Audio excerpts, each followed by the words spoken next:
Act 1, Scene 1. The Barries' Garden, 1866. Jamie Barrie, 5, his older brother David, 12, and several siblings are playing a game of forfeits. Let Jamie do it, girls. He's the youngest here. Come on. All right, circle around. Go ahead, Jamie. I'll start with Sarah. Hickory, pickory, peas gone. Where will this young man gong? He'll go east, he'll go west, he'll go to the crow's nest. Hickory, pickory, hickory, pickory. My mother told me to pick the very best one, and you are it. All right, everyone. Davey's off to auctioneer school. Pick your forfeits. Pick your forfeits. Put them right here. Add Mr. Shawl. Good. Maggie, your cap. All right. Jamie, your scarf. Mary, or rather Papa's walking stick. You'll have to earn that one back or face some trouble. And Bella, yours. Jamie, yours. Good. Are we ready? Ready. Ready. Davey, we're ready for you. And I'm ready. The auction is about to begin, ladies and gentlemen. Please take your seats and remember, you must be the highest bidder to claim your items. Payment is expected immediately, or you shall suffer a great whipping. I am your redoubtable auctioneerist, Henry Lord Whiggington, 79th Earl of Tillytoss, second to the last bastard Thane of Glamis, and second baronet to the Bigby Wood. Settle now, lords and ladies. Settle. First up at this evening's auction is this one-of-a-kind lace-up shoe. What's that, Mademoiselle Shoe? I see. Ladies and gentlemen, Mademoiselle Shoe here was just telling me that she is missing her mate, Master Josephus Shoe of the house Shrewsbury. Without Master Josephus, Mademoiselle Shoe tells me it is as though she has lost half her soul. Out of deference to Mademoiselle Shoe, ladies and gentlemen, I am prepared to open the bidding at one joke or half the verse of a song. Who has a bid? Here. Oh, me. The 2 jokes. I've got 2 jokes. It's mine. I've got a poem. I'll do a poem. Ooh, perhaps we have a winner here. Lady Jane, would you be so kind as to step forward to the center of the ring and recite your poem? We would very much like to restore Mademoiselle Shoe to her soulmate. A poem by Jane Ann Barrie. There once were 2 busy bees who wandered afar from their hive toward Mrs. McGuffin, who was baking a muffin and who swatted the 2 bees with her... Children, supper is nearly ready. Please come wash your hands and come set the table. Oh, my esteemed Lady Barrie, but we've only just begun our auction. As the 77th Earl of Tillytoss... One more round, Davy. One more round, and then in. Games after dinner. Very good, Lady Barrie. We shall endeavor to see thee forthwith. Well, my esteemed Lady Jane, your poem of bees will have to do. I return Mademoiselle Shoe to your good company. And now on to the next item of our extremely foreshortened auction. The red scarf of Forfar, a very rare treasure indeed, belonging, if I'm not mistaken, to the last Tsar of the Svengali, Mortimer Pagelwhippet, valued at nearly 1,300 chuckles by its most recent owner. Let the bidding begin. 17 stitches. Ooh, a very high starting bid there, Lady Maggie. 18 spins in a row. 55 cartwheels. Oh, bidding is very high indeed. Are there others? Oh, 30, 35. Maggie, Sarah, come on, please let me bid. 48 rope skips. 57 jumping jacks. Oh, one act play. So many offers for the red scarf of Forfar. Highly valued indeed. Oh, 86 rounds of hide and seek where I'm it. 216 adventures. Having an adventure? You have to do whatever you bid right now. These are the rules, Lord Jamie. Did I hear the esteemed Lord James bid 216 adventures? Yes, Lord Wigington. I thought I did. A valuable bit indeed. Well, it doesn't matter. Lord Wigington, Lord Jamie's breaking the rules. You have to bid something you can do here. Point at rule, order, parlay, rules, and quest. In quest granted? Well, come forward. Well, can't he? I can think of no reason why he couldn't have adventures. 216 of them, just right here on the spot. Take ages. Lady Maggie has the highest viable bid. I demand the scarf be placed in a scroll while she takes up her one-act play. A one-act play? We don't have time, Sarah. You let Maggie do a one-act play, but I cannot have adventures? That's not fair. Not fair. My dear Lord Jamie, the catalog of antecedents clearly states that an unreasonable or undeliverable bid be vacated and the highest remaining bid be recognized. Catalog, you made that up. Not. You did. Look, this is just a game. It's just a game. And that's my scarf, so please give it back. I shan't give it back. No, not until our dear Lord Wigington makes the correct ruling. Auctioneer's prerogative, my dear Lady Sarah.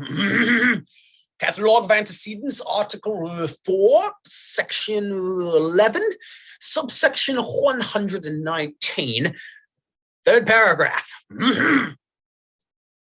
I shall hold on to it for now. Lord Wigington, you know that's not how to play forfeits. It's forfeits.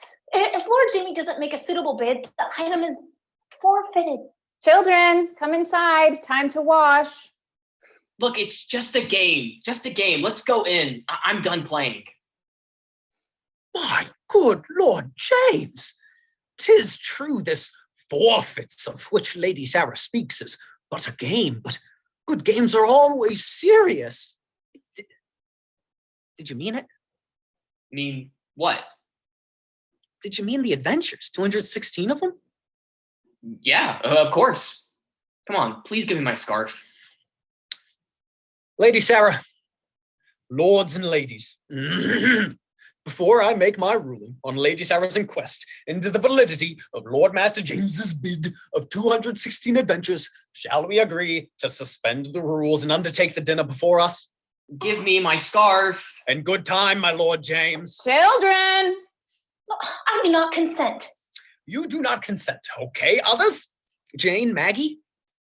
I do not consent to suspend the rules. See? Decide now. Oh, I don't know. Just decide so we can eat. I am dreadfully hungry. Oh.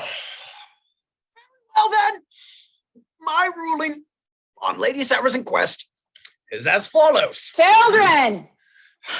I shall keep the red scarf of forfeit in a scroll until such time as Lord James completes the requirements of the final bid, 216 adventures, beginning now. Now, come, lords and ladies of the realm, let us dine. Give me my scarf. The scarf is in escrow. The scarf has been temporarily forfeited until the completion of said adventure. Inquest complete. Time for dinner. Come on, Jamie. Give it to me. I don't want to play anymore.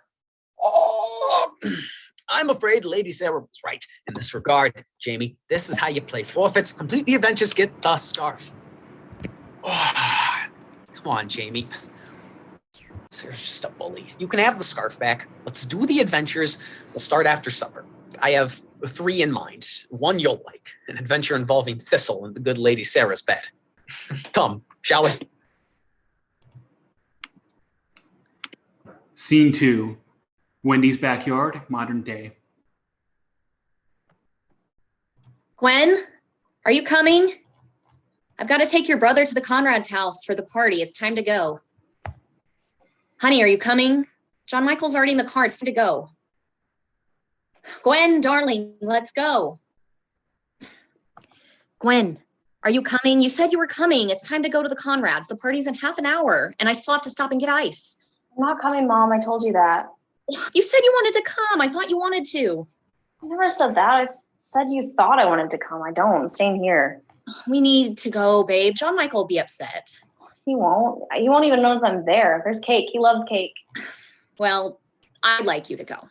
I'm not going. I'm going to stay here. I have a project to work on. Homework. I need to stay here. All right, Fine, stay here. Pasta's in the fridge if you want it. Don't forget to take Nana out, please. We'll be home by 9:30. Get the homework done. I'll look at it when I'm home and it better be done. Sure, Mom. Okay, babe. See you later. Better just double check. Coast is clear. Okay. Dad, you there? Here. Daddy, hi. Hey, gorgeous. How are you? Where's everybody? You look like you're outside. Are you outside? Yeah, Dad, I'm outside. Never go outside, like ever. Where's everyone? I wanted you to get out of the house for a second. Are Mom and JM there? Well, they went to the Conrads. It's Jason's birthday. John Michael's there. I didn't want to go. Wanted to see if you were on. You're on. It's so good to see you. Me too, Wendy. It's been what, like 3 weeks? They wanted to see you. I know they did. They didn't know I was getting on. Mom thinks I'm writing a paper. Shouldn't you be writing a paper? Yes, Dad, but you're more important. You're important too, but you should do your homework. Dad, I haven't seen you in weeks. Homework's later. Promise. All right, kid. So what's up? What's up? What's up with you? You haven't been online in like forever. What's going on? You okay? Yeah, we're fine. I'm fine. It's been a wild ride out here. It's stuff I can't talk about. You know the drill. Not a hint? Like a little hint? No. Let me ask you this then. Wendy, I can't say anything. They monitor this shit. Don't curse in front of me. Mom wouldn't like it. Yeah, you're growing up. She'll get over it. Well, shit, Dad, all right. All right. Then let me ask you, is Joe okay? Yes. Good. What do you call him? Remind me. We call him Nibs, babe. And what do you call the others? I always forget. Well, Tom is Tom. And? Then there's Nibs and Curly and Toodles. That's right. And what do they call you? You know what they call me. You always do this. You always ask what all the names are and say the last so that I have to tell you. Yes, Daddy, it always works. Tell me, please. They call me Pancake. Pancake. Pancake. And why do they call you that, Daddykins? Big forehead. Big forehead. Big forehead. Yeah, it's very mature. Go do your homework. I'll catch you later. Daddy, I'm kidding. You know I am. Don't go. Tell me more. I can't. And let me ask you this. Helicopters. I can't say. Big guns. There's always big guns. Okay. Well, when will I see you next? Daddy, when will I see you next? This last time was forever. You're not home for 6 months. That's a long time. And John Michael wants to see you. Might be a while, kid. There's a lot of stuff going on. Wild. What do you mean? Like stuff? What stuff? There's stuff going on here, kid. Read the paper. I read the paper every day for class. Current events. And what does it tell you? It says, let me think. Says, what does it say? It says, think. Think. Says Helmand province. Yep. Says NATO offensive. Yeah. What's going on? Hell of a lot. Hell of a lot. So when will I see you again? Maybe it could be days, weeks. It depends. Depends. Always depends. This time it depends on a lot. Look, I'll message you.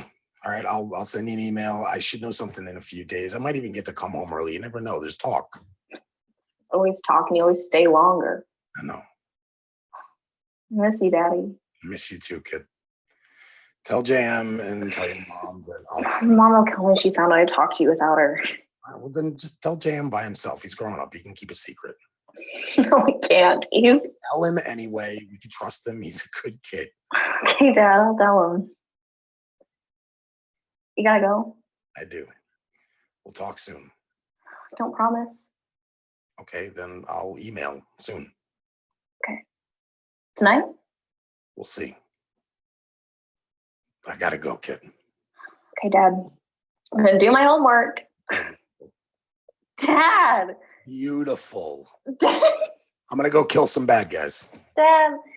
Well, I am, and you are beautiful. I love you. Go do your homework. Yes, Dad. All right, girl. I love you. Hoo-ah, baby. Love you too, Daddy. Hooah. Scene 3. We are back in the Barry's garden, 1867, late January. It is wintertime and the world is cool and gray. It's my scarf. It's been 84 adventures already, 3 months, 14 days, and 18 hours since you took it from me. I didn't take it. You have yet to fulfill your bid. D. Oh, you know the rules. Anyway, it's time for another adventure. In fact, we can have 2 at the same time.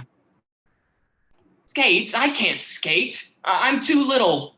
But you can learn. I'll teach you. You can't teach me because those skates fit you. Please give me my scarf. No scarf. Tell you what, I'll give you 5 adventures if you go with me. Then you'll just be 3 away and you can get your scarf back. But they won't fit. I can't skate in those. We'll make you some flat ones. You'll do fine. I don't want to go. I just want my scarf. Those, my dear boy, are 2 mutually exclusive propositions. Why do you even want to be there? Aren't you just going to go play shinty? You know I can't play that. Not today. Special treat. But shh, quiet as a mouse. Our secret. Keeping secrets, boys? No, Mum. Oh, yes, but only the best kind, Mom. Secrets are fine, boys, long as you keep them. Of course, Mom. Yes, Mom. Secrets. Not keeping very good secrets, it seems, boys. Playing shinty today, Davy? Yes, Mom. Shinty with the boys, as usual. Taking Jamie along, if that's all right. He's going to be the goaltender. Goaltender? I'm too... Goaltender. Alan's bringing Jamie a load of pillows. We're going to tie him, and, it'll be great. Promise you won't get hurt. Very well, Davy. Keep him safe. No hurts. You all right with that, Jamie? Goaltending? Yes, Mom. Very well. Better go bundle up. Wear one of the wool scarves and the thick mittens, and wear your scarf. You know David's got my scarf. Oh, yes, dear. I know. There's an extra one upstairs, and David has this one for now. Only a few adventures left, Jamie, and then you can have it back. As your mother, I am invoking the great writ of matriarchy if David doesn't give it back. You will give it back to him, won't you? Of course, Mother. He has 130, something more adventures left, and then it's his, of course. I'm cheating and miscounting. He'll have it back soon. The scarf. Good boy. You're good with him. Really good. Love you for it. Feels like he belongs with you. Yes, Mom. He does. Such a tiny one, tender heart. The others like to pick on him. Well, it's easy for them too, and completely understandable. Understandable? Yes, Dee. Number 1 lesson of being a mother is learning your children can be incredibly cruel. You running off today, for instance, keeping secrets? Shinty as usual, Mother. And why, pray tell, is Jamie tagging along? You usually don't want him around when you play. Just thought it'd be fun, is all. It will be. No traipsing around in the woods? No, Mom. No playing with the Browns? I don't like the rough play with Jamie around. No, Mom. I swear. Very well. Home by supper, no woods, no Browns. Got it, Mom. No woods, no Browns. I'll keep Jamie safe, Mom. Very well. I do worry about you boys, you children, you in particular. Growing up so fast, like Alex and your sisters, and soon you'll be off like them. Well, not until next year almost, Not even Mom. a year. Well, let's not become nostalgic, right, Mom? I, after all, am not grown. Not grown indeed. And here you are, plotting with your younger brother to take over the world this afternoon. All secrets. All secrets, Mom. We'll be fine. I know you will. You always are. Should probably go, Mom. Jamie's ready. David, wait. There you go. Such a sweet boy you are. My favorite. Well, that's not a very nice thing to say, Mother. Why not? What if the others were listening? Well, they are not. And I love them too. You are just my favorite today. There. Let me look at you. Picture perfect. Mom. Pre-adolescent embarrassment. First sign. Mom, I'm going. Go, go. Try not to get lost, boys.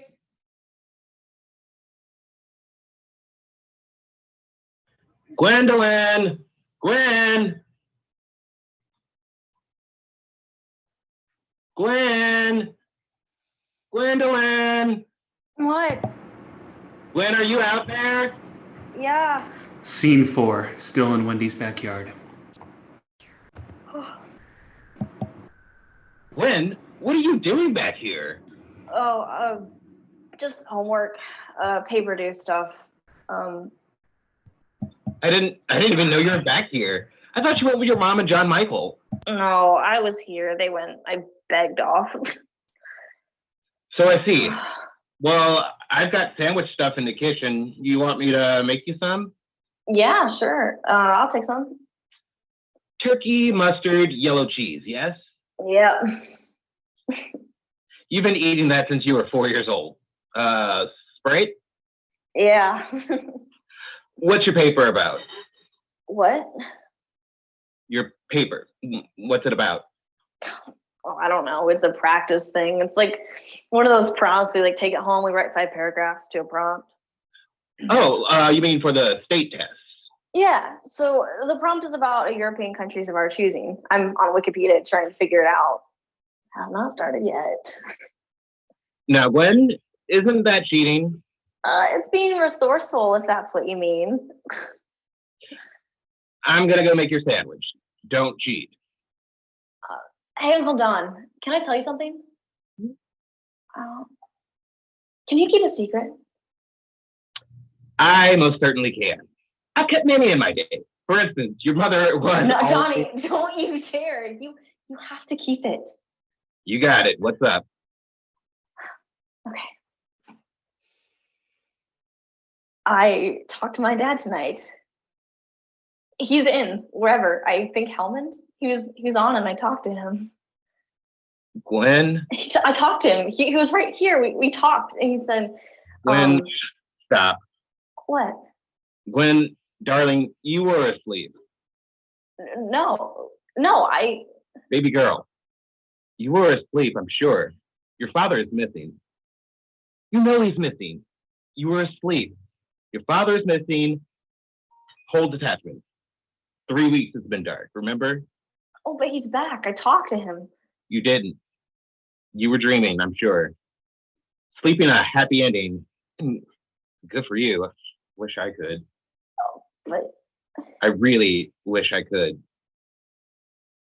But we're awake now. Your father is missing in Afghanistan. Your mother and brother are at the Conrads. I'm making you a sandwich. It's about 68 degrees, which is warm for March. I saw it on the Weather Channel. he's right here. I know you think so. Check your history on the thing. Check it. Nothing, right? Nothing. Nothing, never. Gwendolyn, sandwich, yes or no? Yes.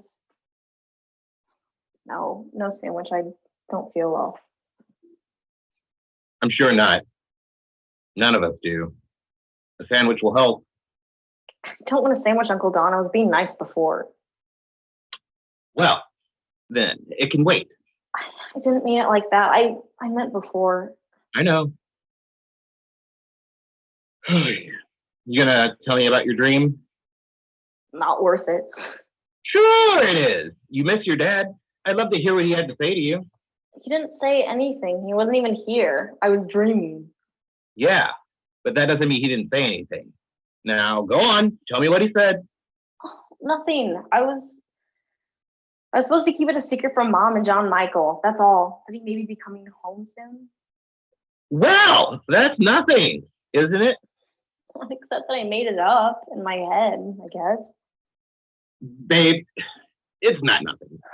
Dreams are powerful indicators of where our minds are at any given moment. I know, Donnie. I read about Freud too. You're in the 8th grade, Gwen. They're already teaching you about Freud? Kind of. We did this unit on this guy, Joseph Campbell. Freud came up. I'm sure he did. Only the dream thing is Jung, not Freud so much, for the record. And I suppose you know this from your PhD in psychology? Well, actually, no. My doctorate is in something else. I know Carl Jung is the dream guy because I saw it on Jeopardy the other day. So there. What's your doctorate again? Doctorate. English, please. My doctorate is in British literature. Yeah, is that why you haven't retired? One of many, many reasons, yes. Now, back to your dream, your dad. I pulled him up on the computer. It said he'd be back soon, they thought. I'm not supposed to tell Mom. Dad said I couldn't do it. I could tell JM, but I didn't want to. I definitely don't want to now. And knowing what we know about my PhD and Freud and Jung, what do you suppose all that means? I don't know. Think, kid. Well, Think. What does it all mean? okay. Well, me talking to my dream dad means I want him home. Good. And him telling me he might come home early must mean I really want him home. I dreamed he was here at all must mean, I don't know, I wish you weren't lost. Keep going. We talk about his group or whatever, detachment. He made me tell him their nicknames. Or that must mean I don't know that I want them all back or something. But I don't want any of them lost. And this whole thing with a secret, I mean, keeping the secret from my mom must mean I don't like her or something. I don't know, but I don't trust her. Don't you trust her? I guess not. Unpack that part a little bit. Well, she's my mom. I don't know why I'm supposed to keep dream secrets from her. I guess I don't trust her. That's what the dream means, I guess. But why? I guess I just sort of hate her guts. You hate your mother's gut. I think so. I must. And why do you hate your mother's gut? I don't know. Try. Well, for one, she's not here. She went to take John Michael to the party at the Conrad. Not here. Like, not here, present. What do you mean? I mean, I think she's not here. Like, Dad's gone. That's known. And now he's missing. He's been missing for forever. Since February, he was deployed or whatever, but he's missing. Well, he's only been missing for 3 weeks. Oh, that's not what I mean. I mean, he's been missing for a long time. That's what happens in the army, I guess. Not here for long stretches, and when he's home, it doesn't feel like he's really home. Like this fake place to stop over between 2 long trips. This is his 3rd tour, you know? I mean, he's missing now. He's lost, but the difference is we just don't know where he is right now. Before, he was still equally lost, I think, but we knew where he was. You've been thinking this thing through for a while, sounds like. No wonder it's coming out in your dreams. I guess. So what's it have to do with your mother? She's missing too. No, she isn't. She lives here. She went to the party.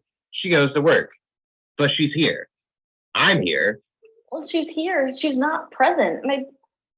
I don't mean at the party. I mean, she's not here.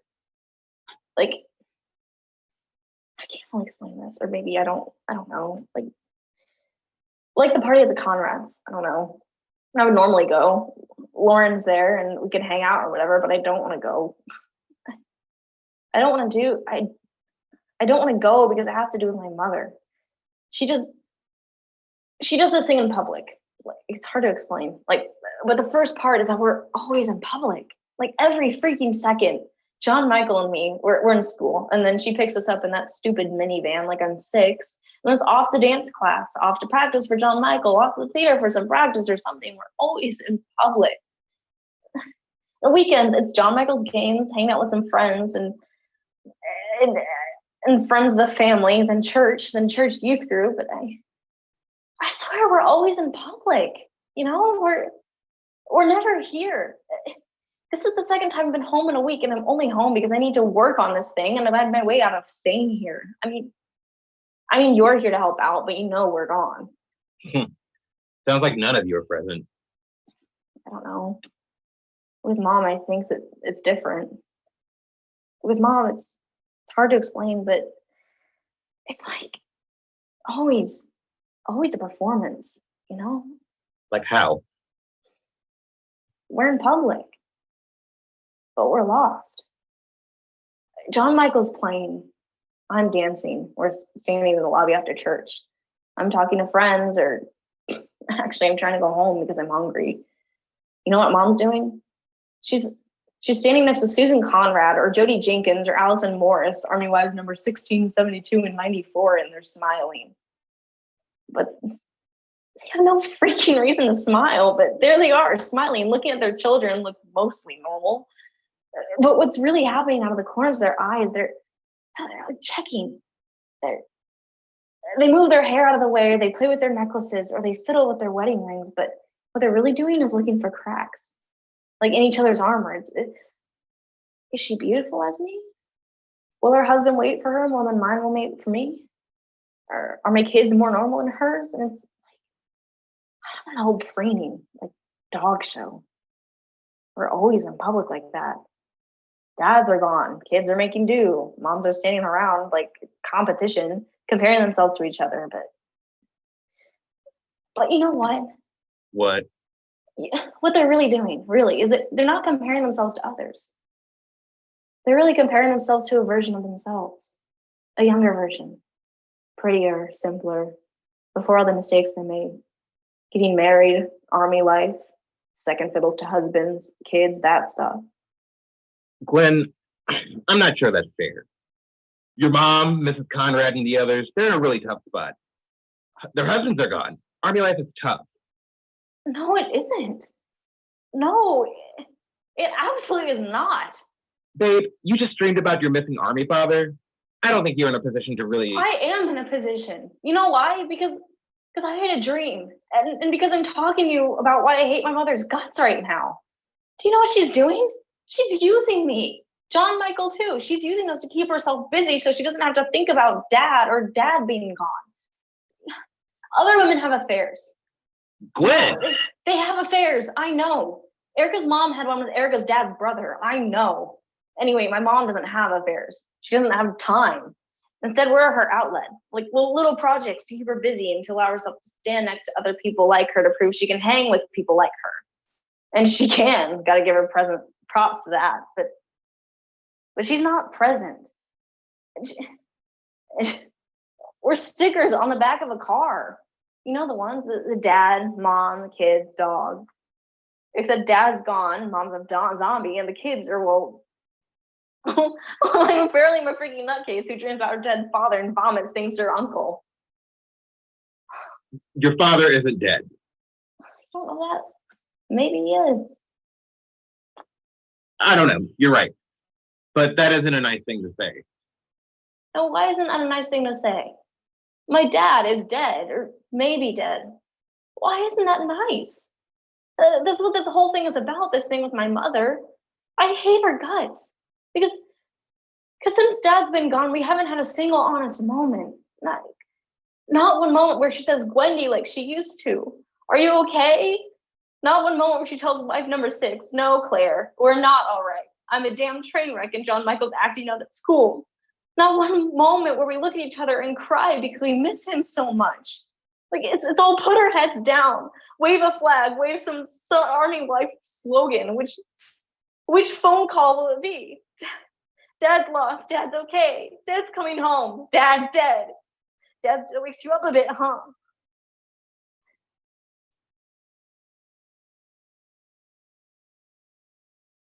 I'll take a sandwich now.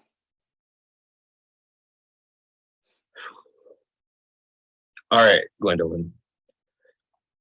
Darling, sandwich it is, just like you like it. I don't hate her. You know what I mean? Like, Dad's missing. Mom's missing too. And maybe so am I. I do. It really breaks my heart for you and for her. But I do. Sandwich time. Uncle Don, thanks. I'll come in with you. Scene 5. Frozen water, a frozen river near the Barries' home. Late afternoon. It is freezing cold. Oh, come on! Jamie, don't be scared. I don't want to. I don't like it. Oh, I'm counting it as a bunch of adventures if you do it. 15 if you want. But you're wearing skates and I'm wearing boxes. That's not fun. I'll make up the adventures later somewhere else. Just come on, Jamie, don't spoil it. Why are we even here? You told Mom we were playing shinty. You told her I would be goaltender. We even brought the stuff for it. What are we even doing? Having an adventure. That's all. Come on. I won't. Welcome, dear beady girls. Alice, hello. Little B, David. hello. Hello, David. Hello, Jamie. Good to see you. I was just trying to draw Jamie out on the ice, girls. He didn't want to come. We're supposed to be on an adventure, and he lied to my mother. What? Jamie? Betraying our plans, are we? Oh, lying, Davy, are we?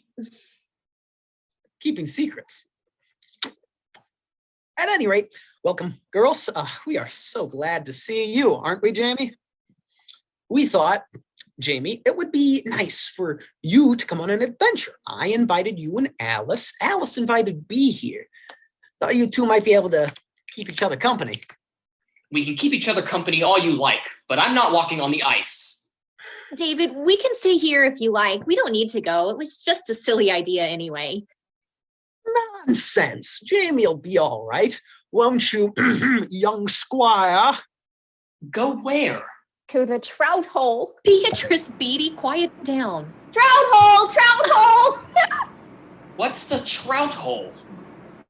What's it sound like? We're going fishing, of course. Did you bring the stuff?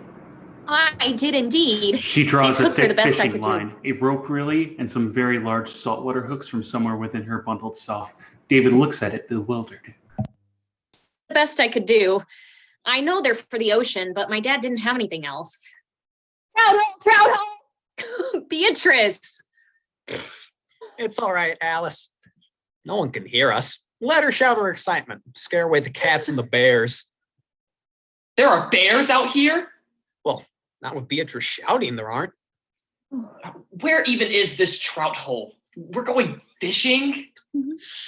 Not really sure where it is, to be honest. We're just gonna go. I heard about it from two boys at school. Chaco and Starkey thought it'd be fun. To the trout hole! It is fun, an adventure. And why are you here?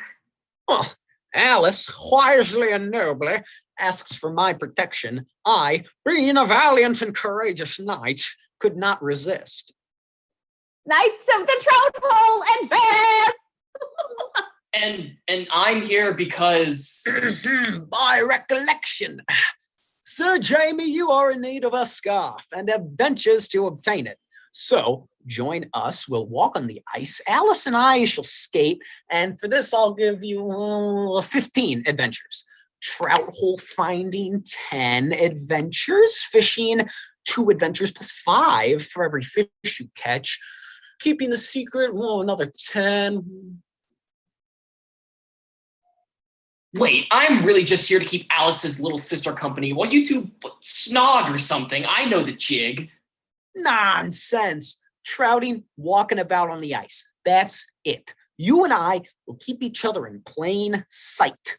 All will be well. Very well. Let's just move on. Good. Now, step out onto the ice. It'll be such fun, Jamie. Come on, B. To the trout! To the trout. To the trout. To the trout. Scene 6, Wendy's backyard and the river. Going back to the homework, Donnie. Actual homework, yes. Yes, Donnie, actual homework. I'll be out here. Keep going. We have to be almost there. I heard them saying it's past the big tree by the Bennets. To the trout! JM Barrie, author of Peter Pan and the Peter and Wendy stories, was born on May 9th, 1860 in Kirriemuir, Angus, Scotland, to a conservative Calvinist family. We've got to be close. His father, David Barrie, was a moderately successful weaver.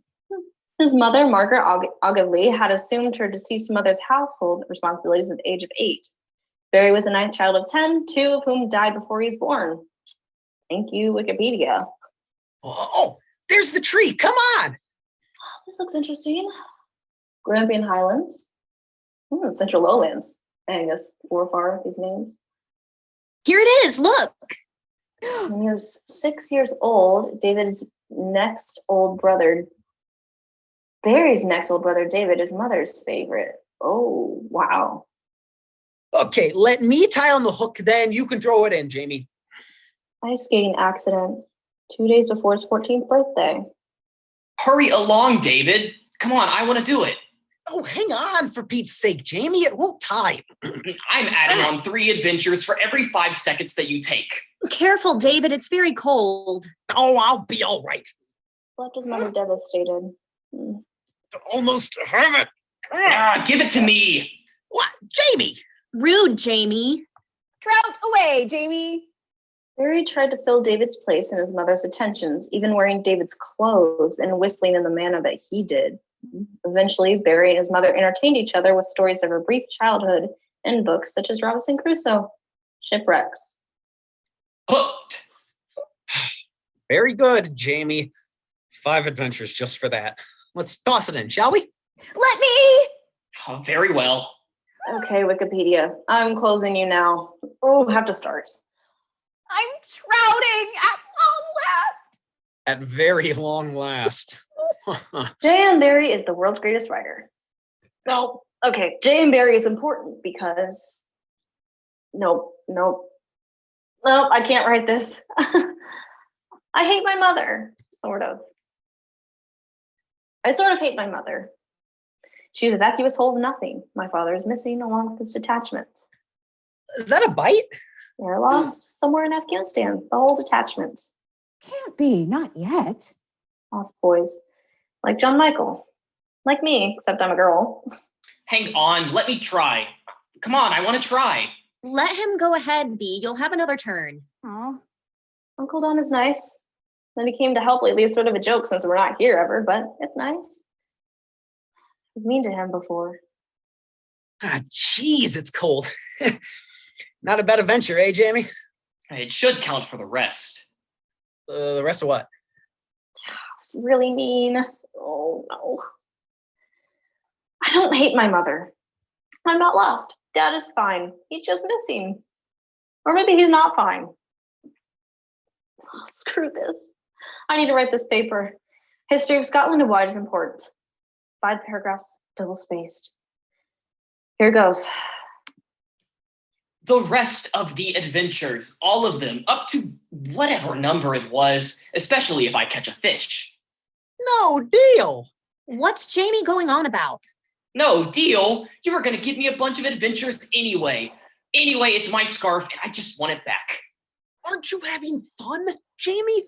We were all having fun. You were having fun. Why does it have to sour, huh, Jamie? I'm not souring anything. It's just my scarf. Here, B, take the line back.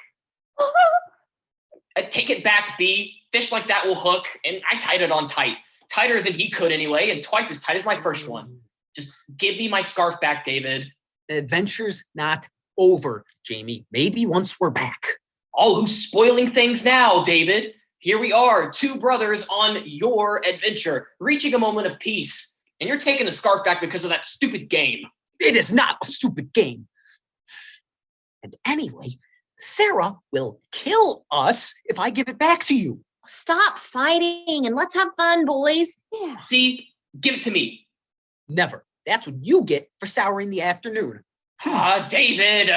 Hey, There it goes. Hang on. I'll get it. Be careful.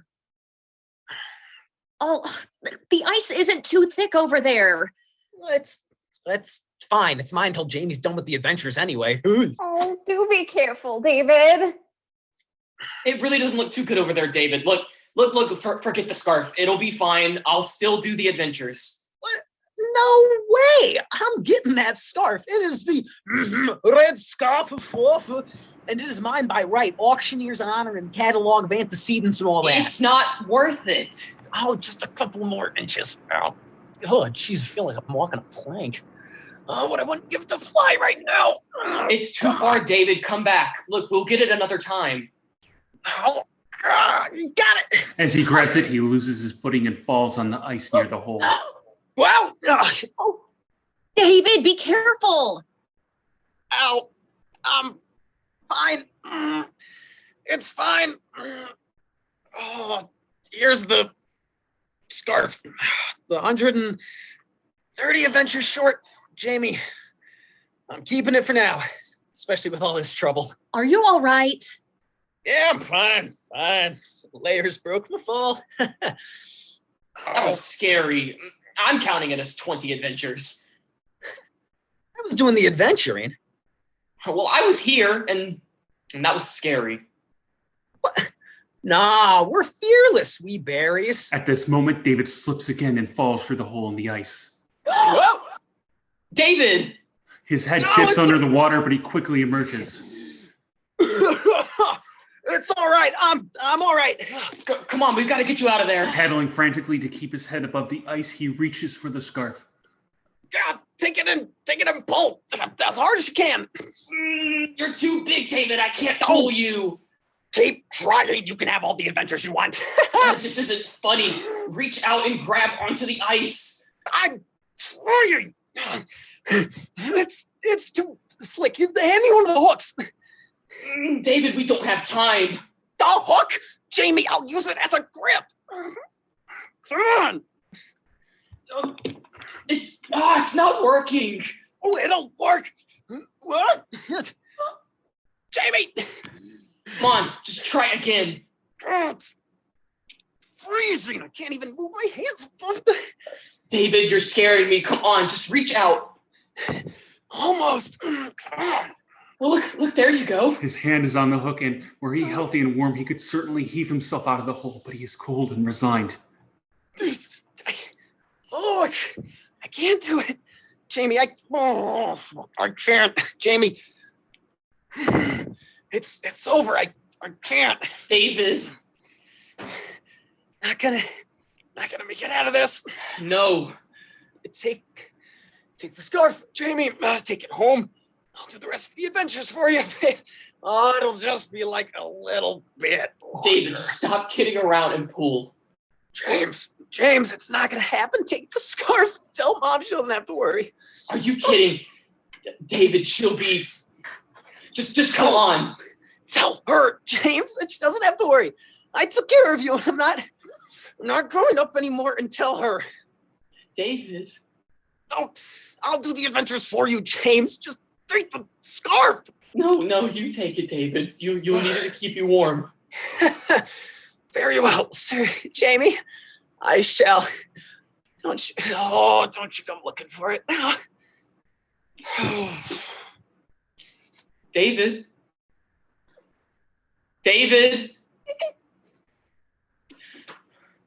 What do we do? He's lost.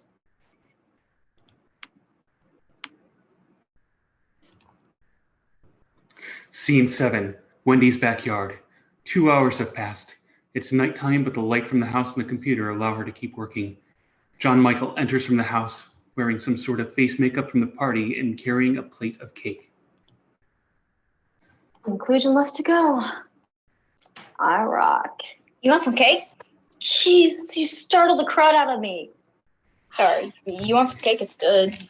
God, yes, I'll take some cake. You got a fork? Yeah. No, here. Thanks. How was the party? Fine. You look like you had fun. I did. Well then. Oh, yeah. It was fun. Lauren says hi. Good.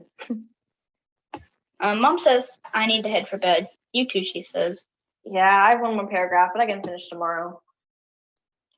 Eat your cake first. I will. I'll take it in with me. You can tell me about the party while you brush your teeth. Eat it here.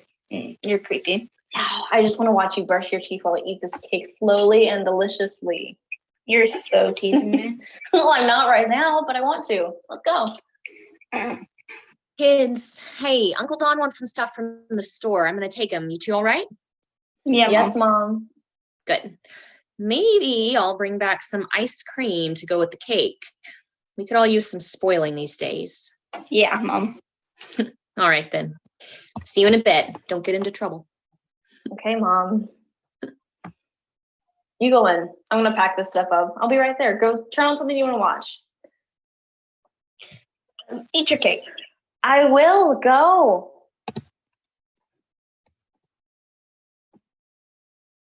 Good cake.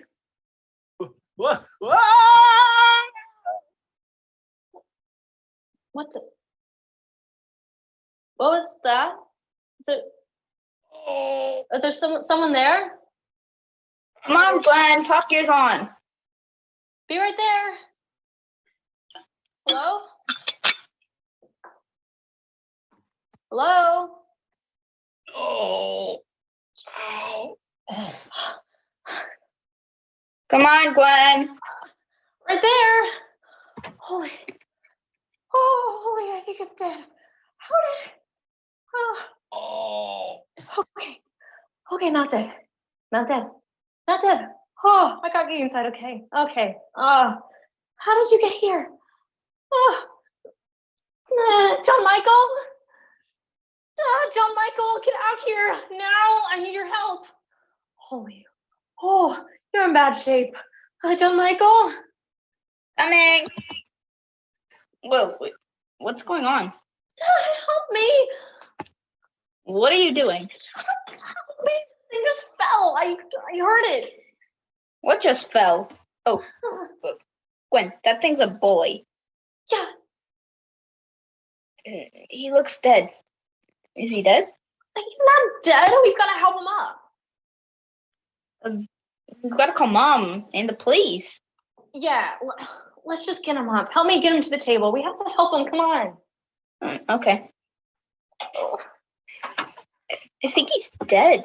No, he's not dead. I heard him groaning before. Let's just get him inside. I'll put some water on him and you can call Mom and the police. I don't like this. I don't know what to do. Let's just get him inside. What killed him? Do you think? How'd he get here? He's not dead. I have no idea. Let's just get him up.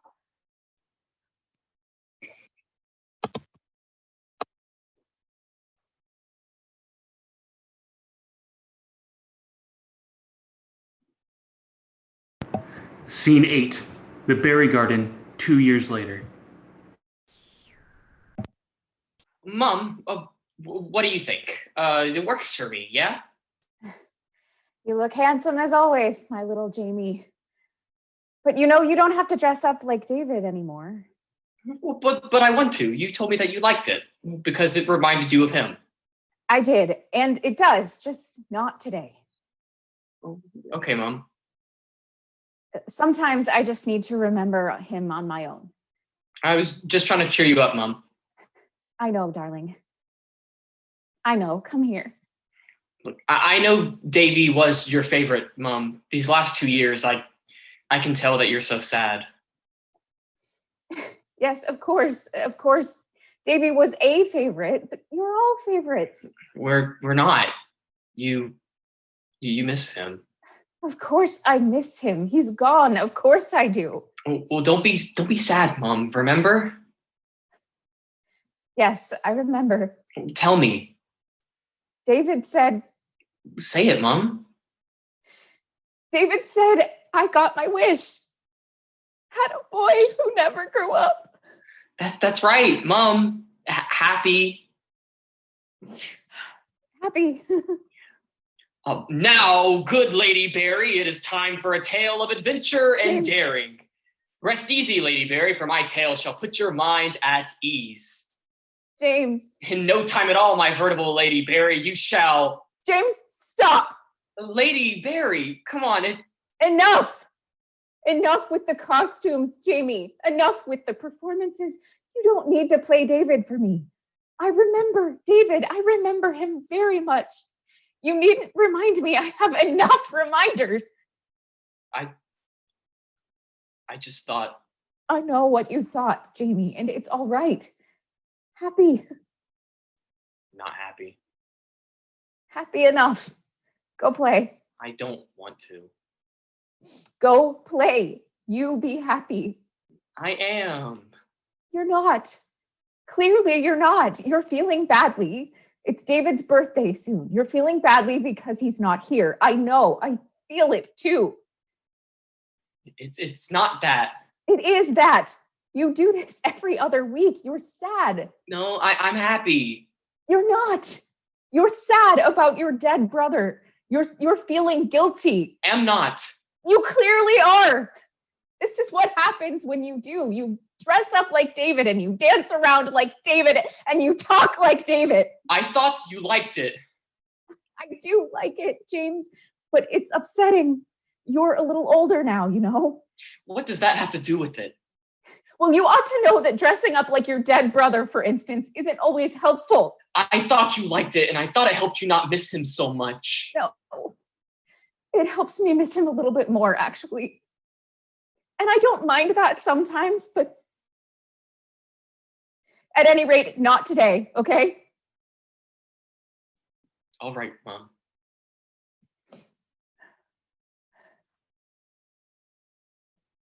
I didn't kill him, you know. Excuse me? I didn't kill him.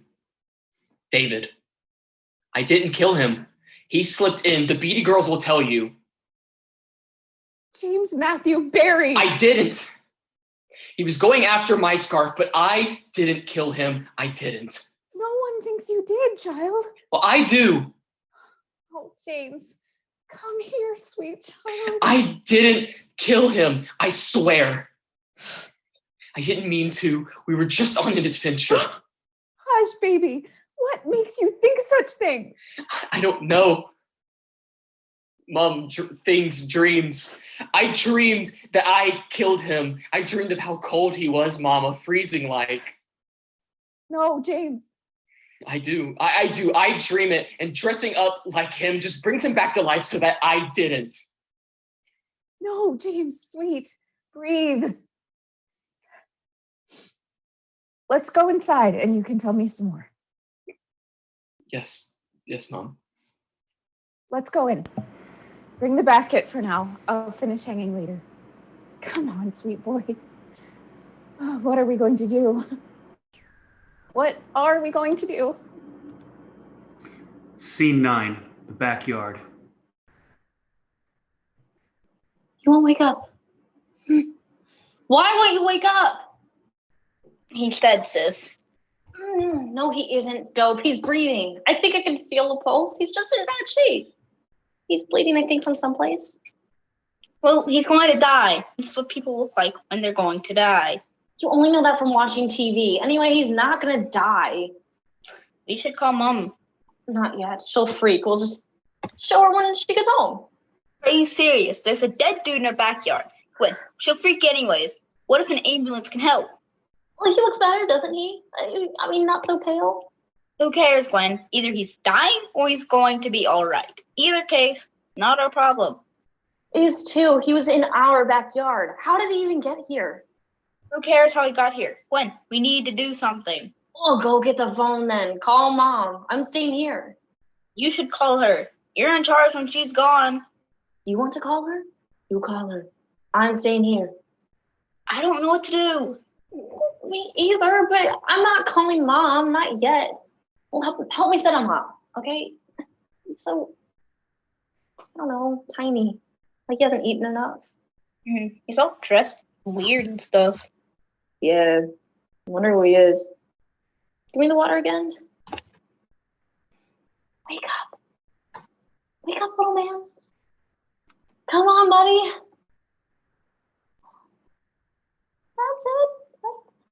That's it. See if you can loosen his shirt, okay? There we go. Jay, go get some ice cubes. You're gonna be all right, okay? I wouldn't make such promises if I were you. Holy shit. Oh. This one's in bad shape. Bad shape. Who the F are you? Get out of here. Get out of here. Who are you? What are you doing here? We might ask you the same, Gwendy Wendy. How do you know my name? We know all children's names, Gwendy Wendy. Oh no, well, that is a freaking enough of that. Creeper, get out of here. John Michael, call Mom. Bring the phone with you. Mommy. What'd you just say? I said bring the phone and call Mom. Yeah. Okay. John Michael, go get the phone. This one's cute, little one. Yeah. Just a sec. Sweet one, darling one. Never mind. Oh. I don't think so, Gwendy Wendy. Sit. You too, darling. I like you. Jim, quiet. You should be scared right now. Very scared. I'm not scared. She's pretty. I like her. I like you. We like you too, darling one. Who are you? Me? Oh, I'm just a little old thing. Come on. She's a little bird person. Gwen, you know, like, I don't know. She looks like a bird person. I like her. Bird person, who are you? She's not real. You're not real. You're like a terrorist or something, or one of the frat boys down the street. Who paints themselves like that? Let us go. Be nice. I don't care who she is. I like to watch her. Come here. I want to touch you. You're soft. Kind of. My favorite about thing. John Michael, stop at this instant. Why is Gwendy Wendy so upset? We loved Gwendy Wendy and JM. How do you know our names? We know all children's names, we said. Don't you remember? Or are you forgetful?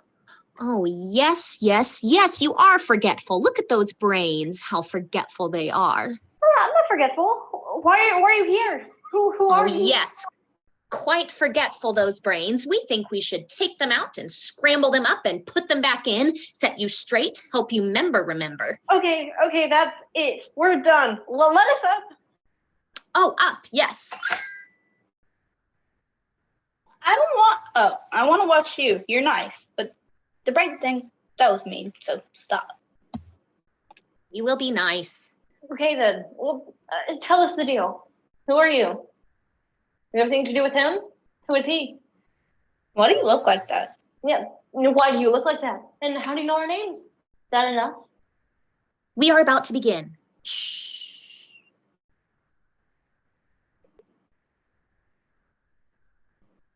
Think this more through fully, boys.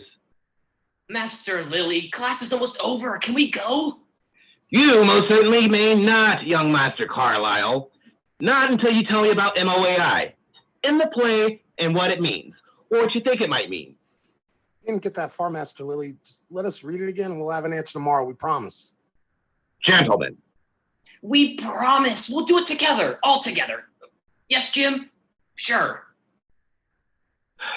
Very well. Tomorrow, MOAI, one paragraph each when you walk in the door tomorrow. Good? Yes, Master Lily. Good. Off you go. Oh, let's go. It's our free hour until dinner. Pirates. Absolutely. Pirates in the yard. Come on, Jim. We'll look for treasure. Tom will be all the wenches. Hey. All the wenches. Come on. Coming. Oh, Mrs. Barrie. Very good to see you again.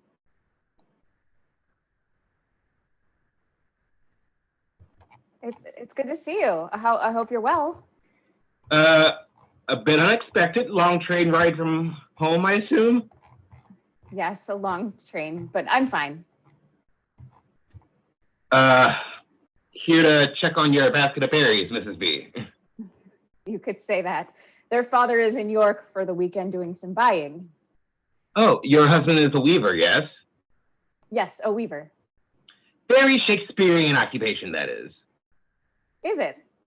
One Sir Nick Bottom was a weaver. Indeed he was. Fortunately for my husband and for me, my weaver is not quite the ass Mr. Bottom was. Indeed. I should think that very good, Mrs. B. Quiet now. Tell us what's going on. Quiet. You are Wendy. This is JM. Yeah, we know that. Come on. You are lost. I am here to check on James, Mr. Lilly. Young James? He's doing fine, Mrs. Lilly.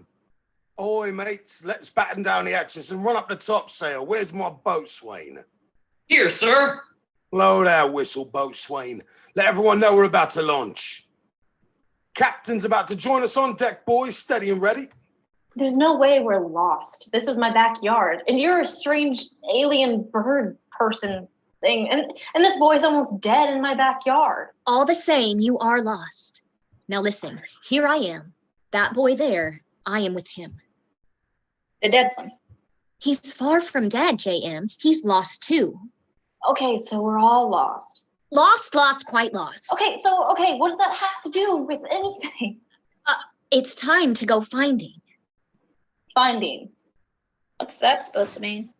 Finding. We need to go about finding you, finding this boy. Look, lady, I'm here. This boy is here. You and John Michael are here. We're not lost. Oh, our dad's lost, though. We could go find him. John Michael, shut up.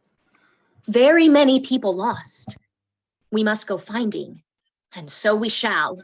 And where do we do this finding? And who are you? Who are you lost to? Sarah wrote me, his older sister. And what does she say? Come about, boys. He's gotten himself into some trouble with the other boys. Yes, but nothing to worry about, Mrs. B. Forgive me, Mr. Lilly. Of course. Forgive me. It's just that with James, there's a bit more to worry about. I'm sure I don't have to tell you why, Mr. Lilly. Of course not. Come on, boys, bring in the mainsail in faster. We need to be off. It's just that Sarah's letter, he's gotten into trouble. She mentions some language and some violence. They stole something from the larder and... Mrs. Barrie. Is it true? I need to check on him. I have to check on him. Is he all right? He's fine. He's a boy. He's not grown. Yes, he and some of the other boys came into some trouble several days ago. I spoke with them. And they're fine. They're fine. Doing exactly what a few dozen other boys at this school have done at exactly the same age, exactly in the same way. Nothing to fret over, Mrs. Barrie. That I can promise you. Clear the decks, boys, and turn about. What exactly was the trouble? They took some food from the larder, yes. Nothing to worry about. They threw some rocks at squirrels. Nothing to worry about. They're boys. This is what happens when they come to the Dumfries, Mrs. Barrie. They're out from their parents for the first time. They run into a bit of freedom. They get into trouble. Adventures, I like to call them. I thought Dumfries Academy was going to have a stronger hand. The hands are quite strong here, Mrs. Barrie, let me assure you. You are Wendy. This is JM. I am Tinker Bell, and that is Peter Pan. Wait, Peter Pan, like Peter Pan? The Peter Pan? The boy who never grew up? Well, she's lying. She's probably trying to kidnap him or something. Yeah. You're in a cult? Look at you. Of course you're in a cult, a drug cult or something, liar. No lies. Tinkerbell promises. He needs your help. We need your help. He's in a grave way. Come on. Very strong. And we dealt with it. The third floor corridor has floors you wouldn't mind serving dinner to the Queen on. Not to worry, Mrs. Barrie. Mrs. Barrie? So, your boy, Mrs. Barrie, James, he's not lost. Have no fear. not lost. Interesting choice of phrase. Yes, I just meant that given your inquiry. Yes, I know what you meant. Yes. You meant that I shouldn't worry. I've just taken a long train here and I shouldn't worry about James. He's not lost because, and you use the word lost in reference to James because he would, in fact, be another of the Barrie's lost boys. Is that right, Mr. Lilly? That's about right, Mrs. B. James is not lost. He's a good student. He reads when the others don't. He plays. He's a smart one. All the charisma of his brother, I dare say. Make ready, look about, boys. We need to go find him. Come on. Peter Pan, what, he's lost his shadow again, like in the story? He's lost more than his shadow, I'm afraid. We need to go. Lots of finding to do. You don't know that, and I have to worry. I understand, Mrs. B, I do. These years after your David died must have been difficult. Difficult. I'm sorry, I just thought that. They have been difficult, yes. David was a shining... David was a good boy. Boy who never grew up. And so what have I done as David's gone? Ahoy! What have I done? I've shipped each and every one of my children to this boarding school. Lose one, lose them all. That's what I thought. Limit the reminders, especially the ones James brought along. Dressing up like David, for instance. I didn't know what. I'm sorry. It's all right. And if you say James is all right, I'll believe you. I should. I'm only his mother. And with him here, he doesn't have a mother. None of the pupils here do, Mrs. Barrie. They're all away from home. I suppose you're right, Mr. Lilly. And so a good many of these boys are lost. I am one, matter of fact. My mother died in childbirth. My father was a good man. Tuberculosis when I was 7. Been here ever since, except for university. So I'm lost too, you could say. And that's all right. School is about letting them find themselves. You're doing all right by your children, Mrs. Barrie. Please know that. David's death, it's not overshadowing any of your children. Is that what you're worried about? You haven't done anything that... I abandoned my children, but thank you. Haven't I abandoned my children? Mrs. B. I have. Since David died, he was the brightest. Stand up. Join hands. We're going finding. Do we have a choice in this? Not tonight. Too big. Too much finding to do. Captain's coming. Mrs. Barrie, do not worry. You do not have to worry. Breathe, relax. You haven't abandoned your children, Mrs. Barrie. James is fine. A little withdrawn, a little angry, but fine. Always off on little adventures. Taking a liking to our latest play, 12th Night. That's the one about the 2 lost siblings, isn't it? Bit of a sign, don't you think? 2 lost siblings who find each other in the end? Good sign, if you're asking. Do not worry. In fact, he's a good boy. I could see it. Little bit of a prodigal, but many of us are. Thank you, Mr. Lilly. I'm sure everything will be all right. Look to it. Hands. Good. Put some spring in your step. Think happy thoughts. I've got you. How do we do this? I've got you. Just get ready. It's easy. Be there in no time. Look up. Jamie enters and takes the wheel of the ship. He is dressed fully and completely like Captain Hook. I just wonder, Mrs. Barrie. Captain on deck. Thank you, sir. Aye, Captain. Where to, sir? Starboard. Which way is starboard?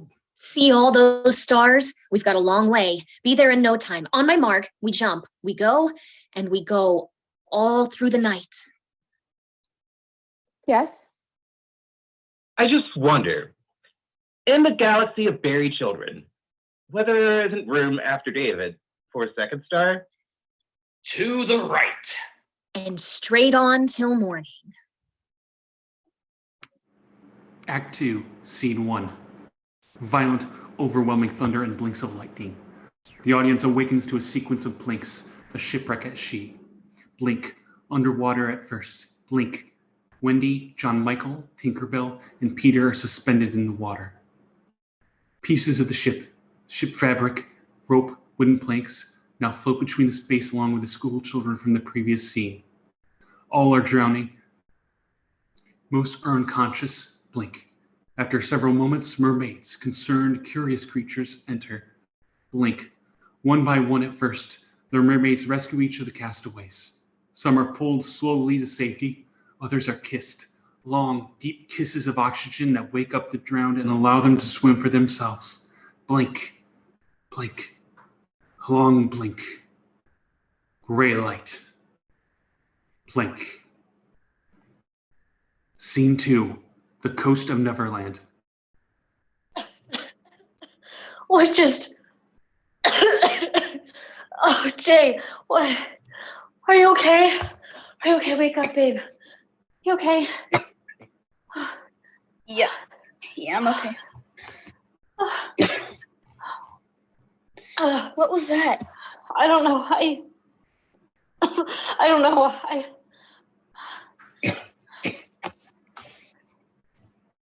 We're on a beach. This is a beach. I know, it's a beach. Saltwater. Shipwreck. Oh. What was that? It's him. How is he? Breathing barely. Let's get him up. We see the interior of Captain Hook's ship, his cabin. Captain's log. The 26th evening. Never in my many years of sailing have I seen a storm like the one we encountered in these past days. Sea swells over 100 feet. Broke the main mast like a toothpick. Half the crew gone. Swallowed, it seems, into the greeny blackness. In the last days, the storm is head, and we are dead in the water. No wind, and of course, no mast. The crew that remains is patching holes where they can, drying out themselves, and what we could salvage of the food. It'll be a few more days before we can make enough repairs to do much of any good. Here's hoping we make it that long. Where's that bird person? And everyone else? We didn't come with anyone else. Just us three. Or the bird person. No, there were others. I remember them in the water. Don't you remember? I don't know. Let's just get him over there. Do you do with a drum? Sailor, what do you do with a drum? Sailor, What's what that? do you do with a drum? Someone's singing. That's someone. That's a group. A big group. We should get them to help us. What if they see us? This could be bad. What if they see us? Who cares? Do you know where we are? I don't. I want help. Hey, over here! Careful. We have to get ready. Get ready for what? What do we do with a drunken sailor? What do you do with a drunken We have to get ready. What do you do with a drunken Put this on. sailor in the morning?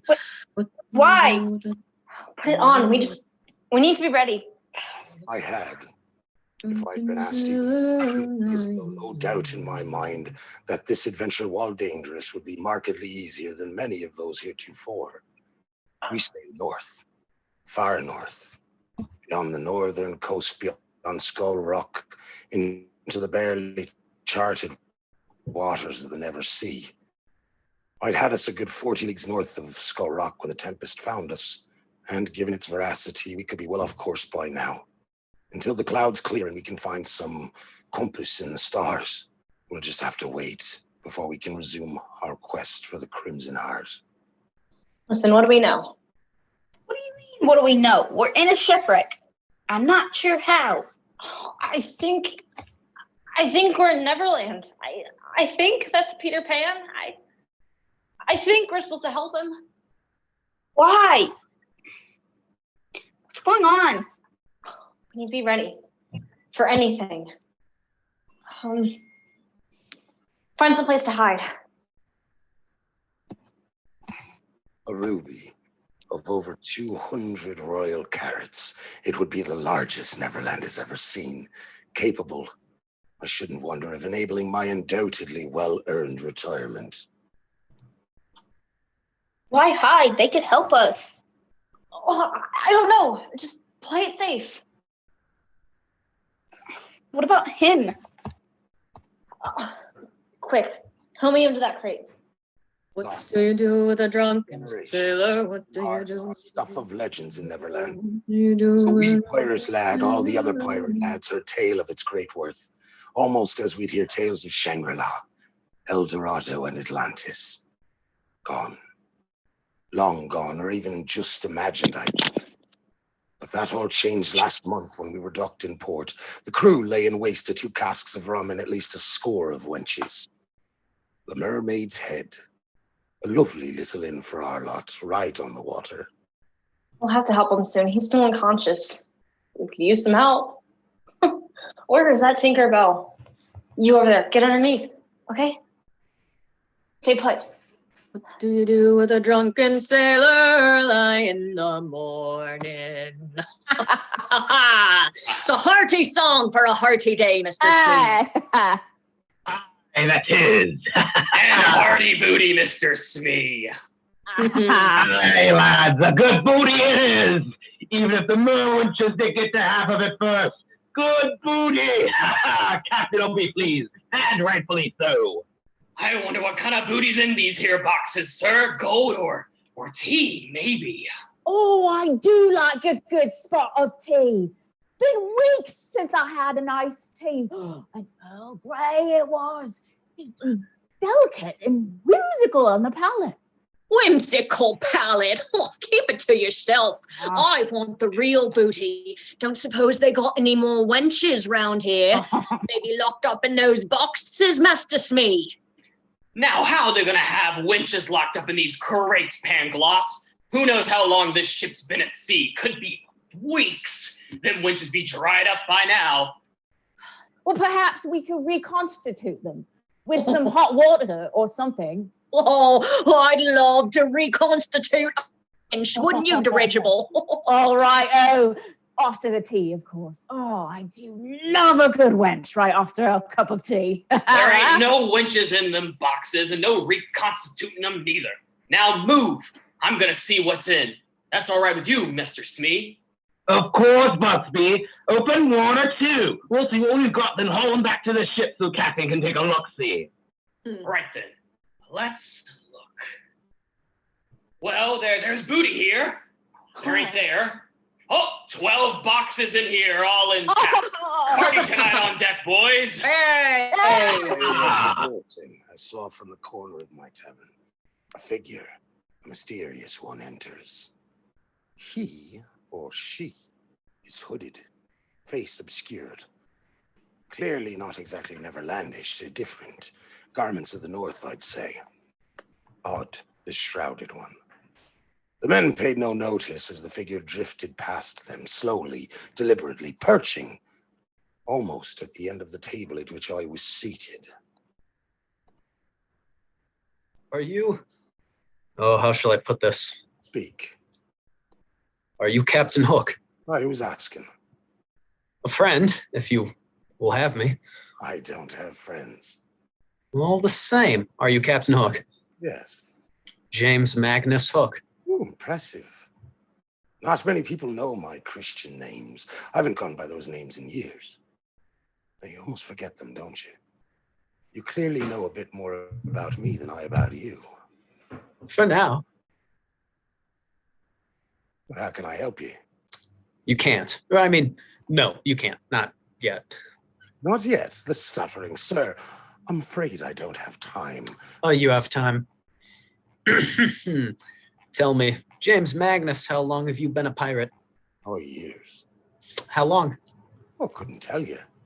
Or rather, perhaps in your case, I wouldn't. A long time. And how many ships have you plundered? Oh, dozens. Right. And how many treasures unearthed? Many. I'd imagine. And of these dozens of adventures... Oh, hundreds by now, dear fella. Right. And of these hundreds of adventures, which would you say was your greatest? My greatest? Well, there have been several. The time we fended off the mermaids, or the time we raided the Lost Boys' warren. Why, it's hard to put a finger on it. Or a hook? Oh, funny. It's difficult to detect you as a humorous figure when so shrouded in mystery. Mind, stranger, if you get to the point. Yes, James Magnus, to the point. Your greatest adventure!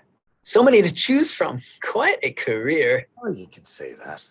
How'd you like another? Another what? Another adventure. The greatest. What are you talking about? Oh, I am here to give you your greatest adventure. Not possible. Not from you, stranger. Good day. Greatest adventure, greatest treasure. Here you are, James Magnus. It's yours if you want it. What are these? Oh, you'll see. Well, the map is the map. The only map in Neverland that'll take you dead north to the Temple of the Crimson Heart, that is. Liar. I thought you'd say that. That's why in that bag there, you'll see some of the shards of the Crimson Heart itself. Down payment on your adventure, you don't mind me saying. You know what they say about the Crimson Heart? Well, first, the temple's got treasure to make you the richest man in Neverland 100 times over. You could retire, but you know what they say about the Crimson Heart. Enormous ruby, hundreds of carats flawlessly cut by the priests and the priestesses of the temple over hundreds of years. I know what they say. Right, that ruby, magical. Oh, how do the stories put it? Way of bringing things back. They say if you touch it, a way of bringing things back. Figured I did. You would like your hand back, among other things. Oh, now, no, shards aren't charmed the same way as the real thing. They say a minor charm brings back little memories if you touch them. Can't say they've ever worked for me. How much I have to remember, I suppose. I would indeed. I would indeed. And you're providing this gift to me because I presume you would like to touch this ruby too. I would. Figured you were the man to take me there, being, well, a pirate and all, and the adventurer. Your credentials go before you, sir. I hope it goes without saying. I see. Hope the deal needs sweetening, sir. Does it need sweetening, stranger? Sweet enough, aye. It's sweet enough. So we have a deal. Well, we have a deal. Shake hands, shall we? Shake hands. He extends his hand. The stranger takes it. The figure staggers backward, bleeding from where Hook has stabbed him with his hook. Thank you for the gift, dear fella. Always nice to hear from our admirers. Have a good night.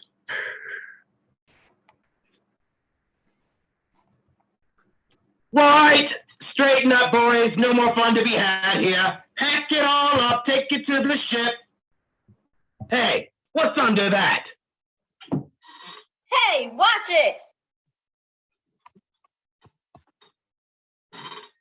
It's a shouting pile of nets. Jesus! Get the nets up. Look like you've got a castaway there, Lord. A castaway indeed, and a young one. What's your name, boy? Go on, tell us your name. We won't hurt you much. Wendy Leave springs me. from her crate behind Smee and grabs his pistol from a holster and points it at him. We won't hurt you. Easy now, guys. Wouldn't want to catch me by surprise. This trigger here feels a little sensitive. Swords down, if you please. Easy now, lad. We ain't mean you no harm. Just looking to claim some of the wreckage. Piratical Code of 1694 says we're entitled upon the wreckage of a ship to plunder it, booty and all. Actually, sir, it's the Piratical Code of 1714 as revised by His Majesty the Duke of Nevers. Shut up, dirigible. I was just observing, sir, that the 1714 code supersedes the He one from said, shut up. I did. all the same, if the forfeits in the 1714 as opposed to the 1694 shall we say, friendlier. Listen. We are foreigners here and unfamiliar with your code. A piratical code. Right, we're unfamiliar with that. Well, tell us where you're from, and perhaps we can make some sort of resolution. Parley, if you will. Parlay. No idea what that word means. Firstly, tell us where we are, and as we are the shipwrecked ones. We shall be glad to divulge that information, sir. But I must invoke the rules of parley. Lower the weapon. Why is he calling you sir? Hush, hang with me. Go on. Lower the weapon. Oh, okay. Your name, sir? My name is Theodore Philius Smee. This here is Sirs Dirigible, Buxby, and Pangloss. We shall be glad to divulge the information you requested about where you are and who we are and whatnot and what so forth, just as soon as you kindly inform us of your claim to the wreckage. Oh, yeah, like, can we drink this rum or is it yours? Smee, is it? Indeed. I, sir, am the captain of the ship whose contents you see before you. You, sir, are no captain. I am. Cesario Cadwell, captain of this ship. These are my belongings. I lay claim to them by right. No, captain. False. You ain't no captain, that's for sure. You look girlier and dirigible here, and he's practically girlier than all the Sallys I ever met. Hey, I am Captain Cesario Cadwell. So. You ain't no pirate. Ain't like no pirate I've ever seen for sure. Prove it. Look at her piratical garb. What you mean, look at her garb? She's dressed like an I don't know what. Read it. We can't read. We're pirates. You can't read, Buxby, because you're a moron. I can read. It says, army, army, army. Army.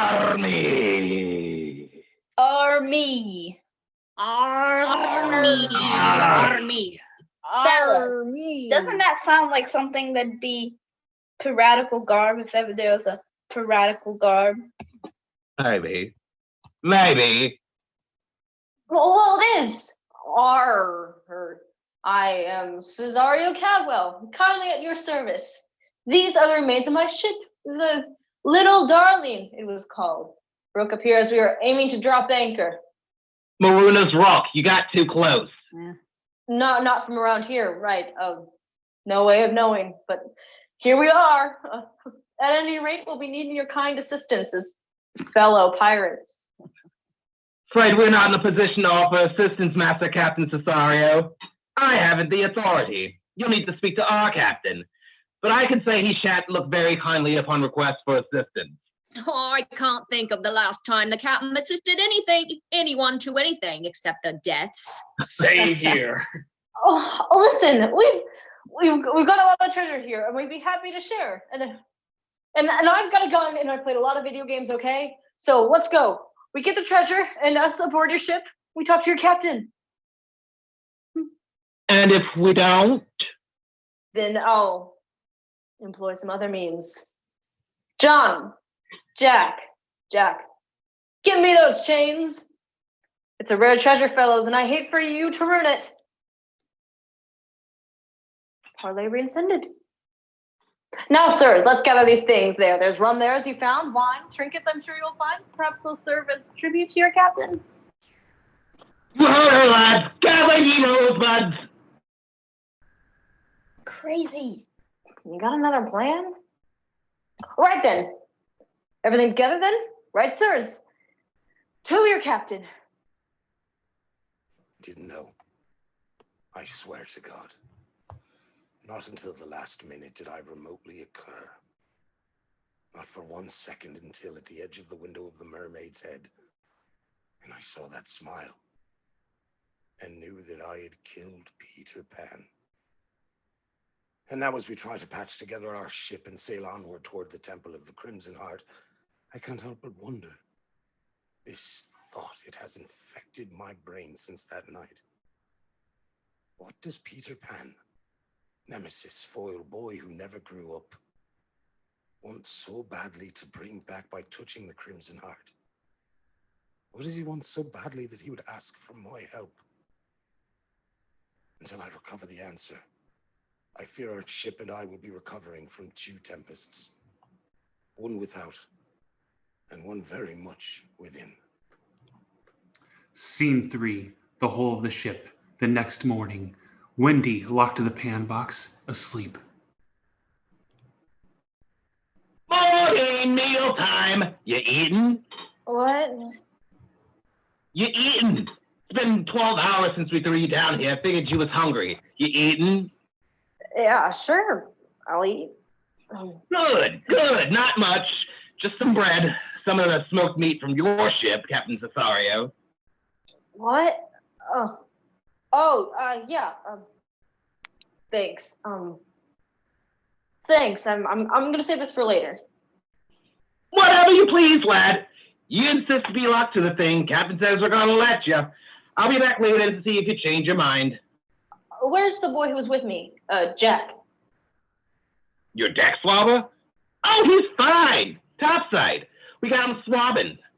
Seems to enjoy it. I'll send him down if you want. Oh, that's all right. If he's making good with your crew, leave him be. I'll send him down and be back later. Eat up. You're gonna want to eat before the captain comes down here, sees what you're up to.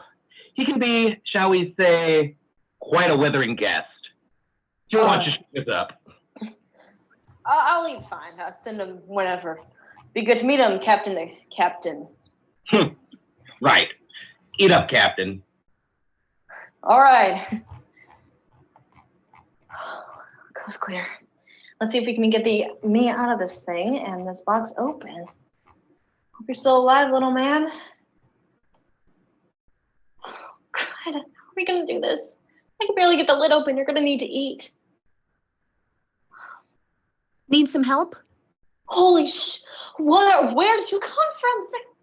Second thought. Where have you been? You need help. There you go, friendy Wendy. Let me get this thing open. Good. He's still alive. Hey, what's wrong with you? He's hurt. Here you go, little man. Wendy's helping Peter. Good. Of course I am. What are you doing? Helping Peter. No, you're not. Don't just stand there. Can't you work some magic or something? Drum up some medicine?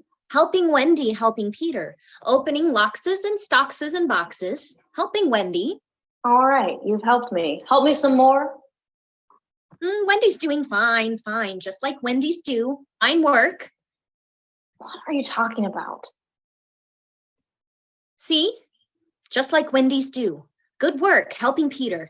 Wendy's help Peter, Tinkerbell's help Wendy's. You say so. You think he's gonna be okay? Bells doesn't know. Thinks so. Peter thinks so. What do you mean Peter thinks so? He's unconscious. Peter thinks so. He always thinks so. Every time. Every time what? Every time he needs a Wendy. I don't understand. We know Wendy's never do. Wendy's help Peter. Tinkerbell helps Wendy. Way it goes. Peter loses something. He needs a Wendy, needs a mother. That's what Wendy's do. Feed him, pet him, take care of him, nurse him. Wendy helping Peter. I'm just trying to... I'm not his mother. Not his mother, just like his mother. He doesn't have one. Needs a Wendy, just helping him. Whatever. Are you gonna help me or just stand there? Just stand here. Been helping you. You're a tricky one to help. Am not. You brought me here. I'm doing fine. You are doing fine, but a tricky one to help. Loxes on boxes, surprises, disguises.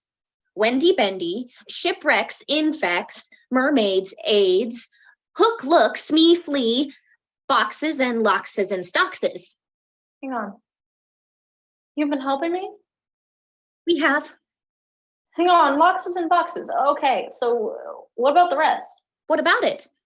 Surprises, disguises, Wendy Bendy. You've been helping me. I'll unlock the box. Yep. Disguises. You mean? Yep. Disguise. You mean those pirates think I'm a boy because? Yep. You helped me. You helped me. I thought it was my idea. It was. Belle just gave you a head start. Magic nothing but making people believe. Made you believe. Made them.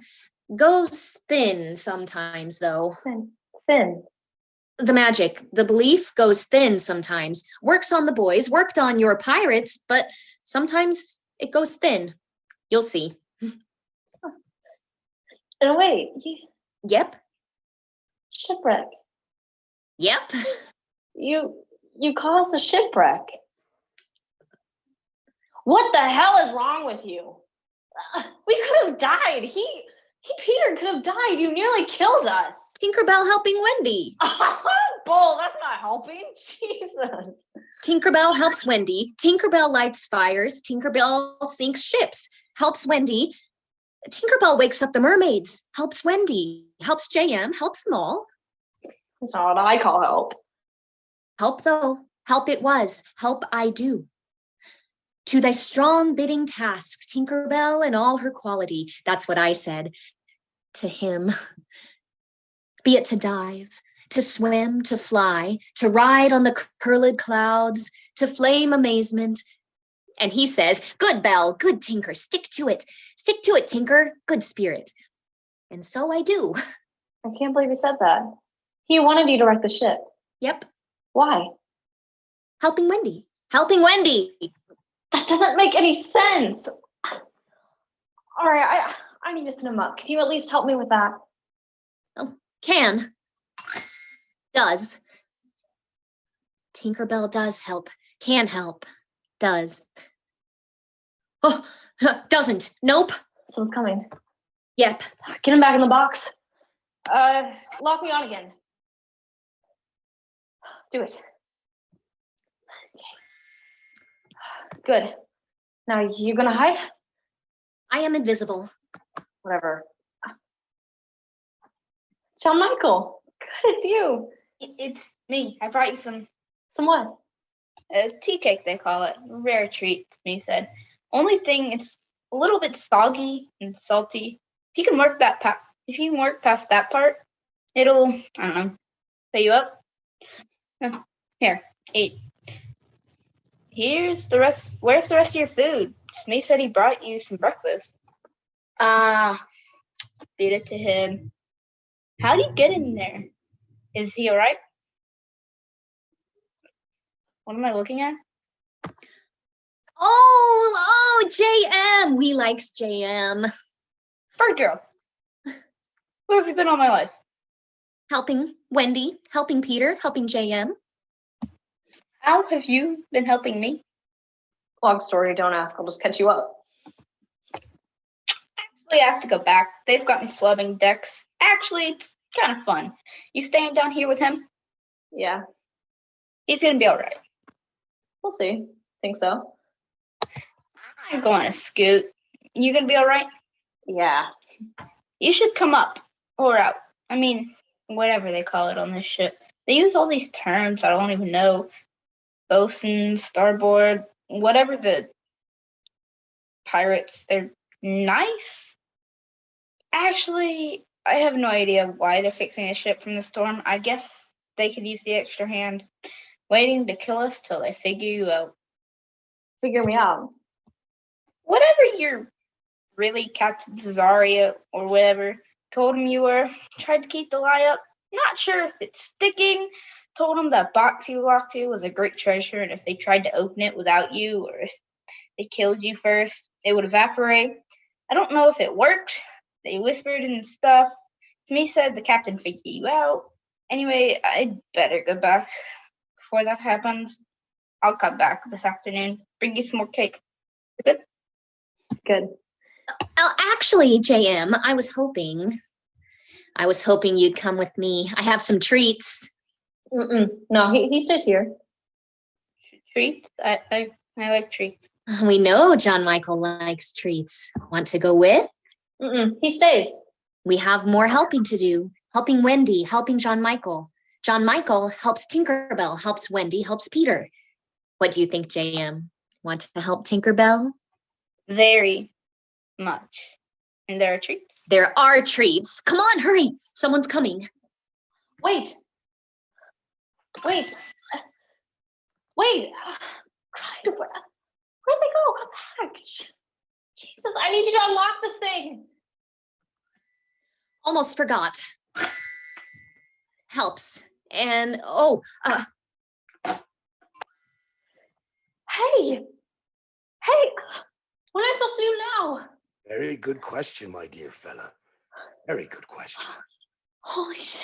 Ha! Oh, Quite a long time since I've been this far below decks, good sir.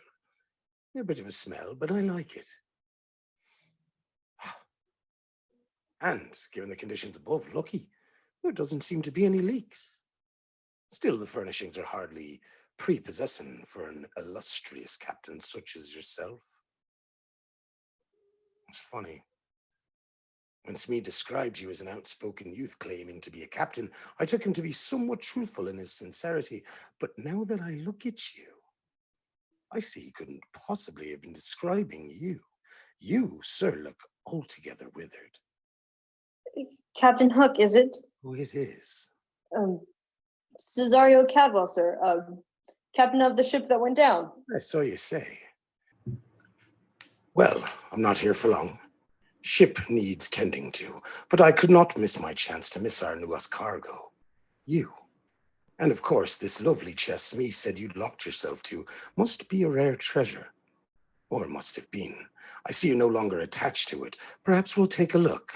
No, wait. Interesting. Smee told me you were a girlish youth, but I had no idea. Cesario Cadwell, is it? Or Cesaria? Neither, I guess. Indeed. Neither is an interesting name. Gwen. Or Wendy. People who like to call me Wendy. I see. And you are?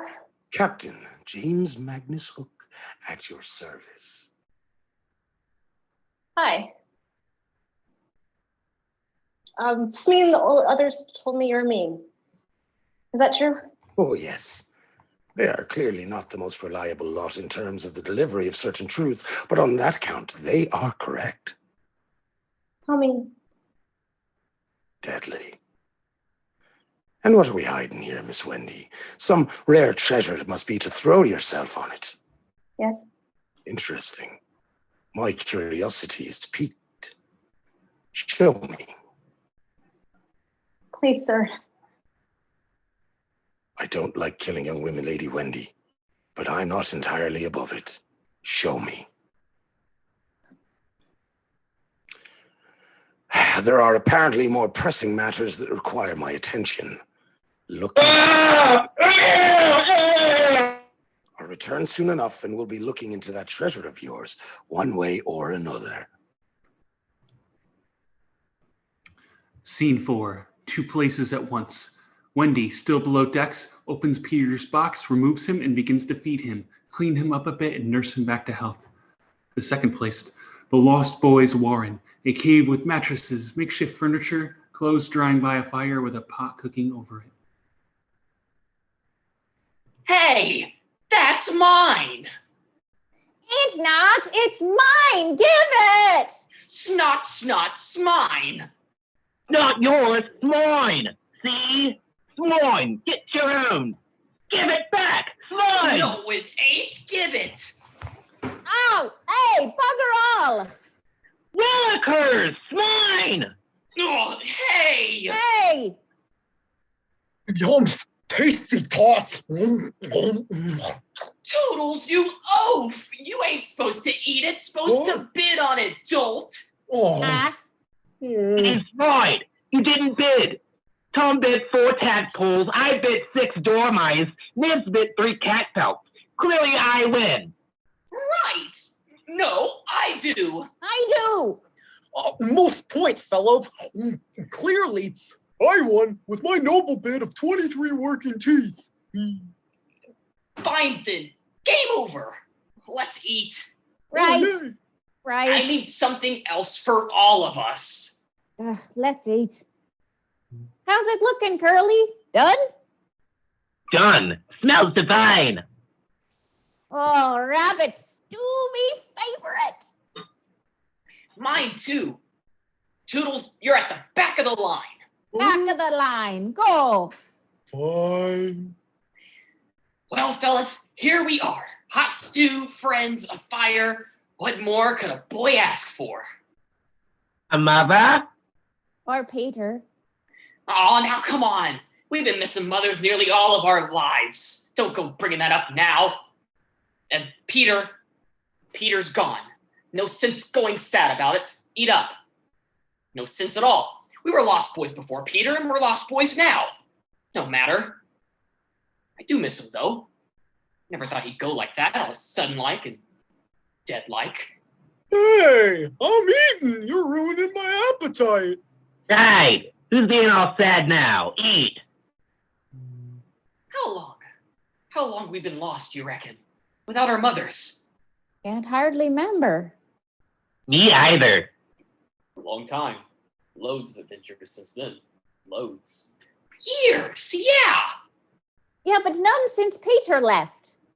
Nope, none. Like the clock stopped. Tick-tock, dead. Yeah. What we doing after dinner? Laundry. List making? Dessert? Don't know. Another nap, probably. Well, let's do something. Something fun. Like what? Like, I don't know. Something. Well, like what? I don't know. It was just an idea. Need some after dinner plans, boys? An adventure? Tink. Tink! Where you been, Tink? Hey, Tink. Missed you. Did you bring the treats? Adventure? What adventure? Settle down, small ones, boys. Got some news for you. Plans, adventures, surprises. Ooh, surprises. Big ones. You all in? Yeah. Yeah! Here's the first one. You ready? Yeah! Yeah. Come in now. Boys, let me introduce you to JM. We needs to help him. Hi. Funny clothes. Funny name, JM. Well, it's really John Michael. That's even funnier. You got any food in them pockets? No. Take it easy on him, Littles. He's new to Neverland. New to Neverland? No way. Very new, and he needs help. And you're going to help him. Help with what? Big job. We help him. He needs help. You help him. Tinkerbell helps him. We help sister. You got a sister? Yeah. What's that like? Boring mostly. Yeah, I hate girls. Enough, fellows. If we're going to do this helping, we gotta move. Hang on. Help with what? Findings. We help with findings. JM, Wendy. Yeah, and Peter. What you mean with Peter? You found Peter? He's gone. You're lying. Yeah, Peter's dead. You were friends with him? Best mates. I'm sorry, but he's all right. We found him, but he needs help. Peter's alive? Peter is alive. Sent me to help you. Come on. He's alive. Oh! And he needs help. Well, then yeah, we're gonna help him, right? Right. Right. Ain't nobody gonna stand between us and our Peter Pan. Nobody. Freedom. Freedom. Let's go. So where is he? Where are we going? Stranded. Middle of Neversea. On Captain Hook's ship. Took us a while to get there. That's a long way. And Captain Hook. It is a long way, and there is Captain Hook, but it's an adventure. And we've been missing adventures. You ready, boys? Ready. Take hands, happy thoughts, jump on 3. 1, 2. 3. They fly.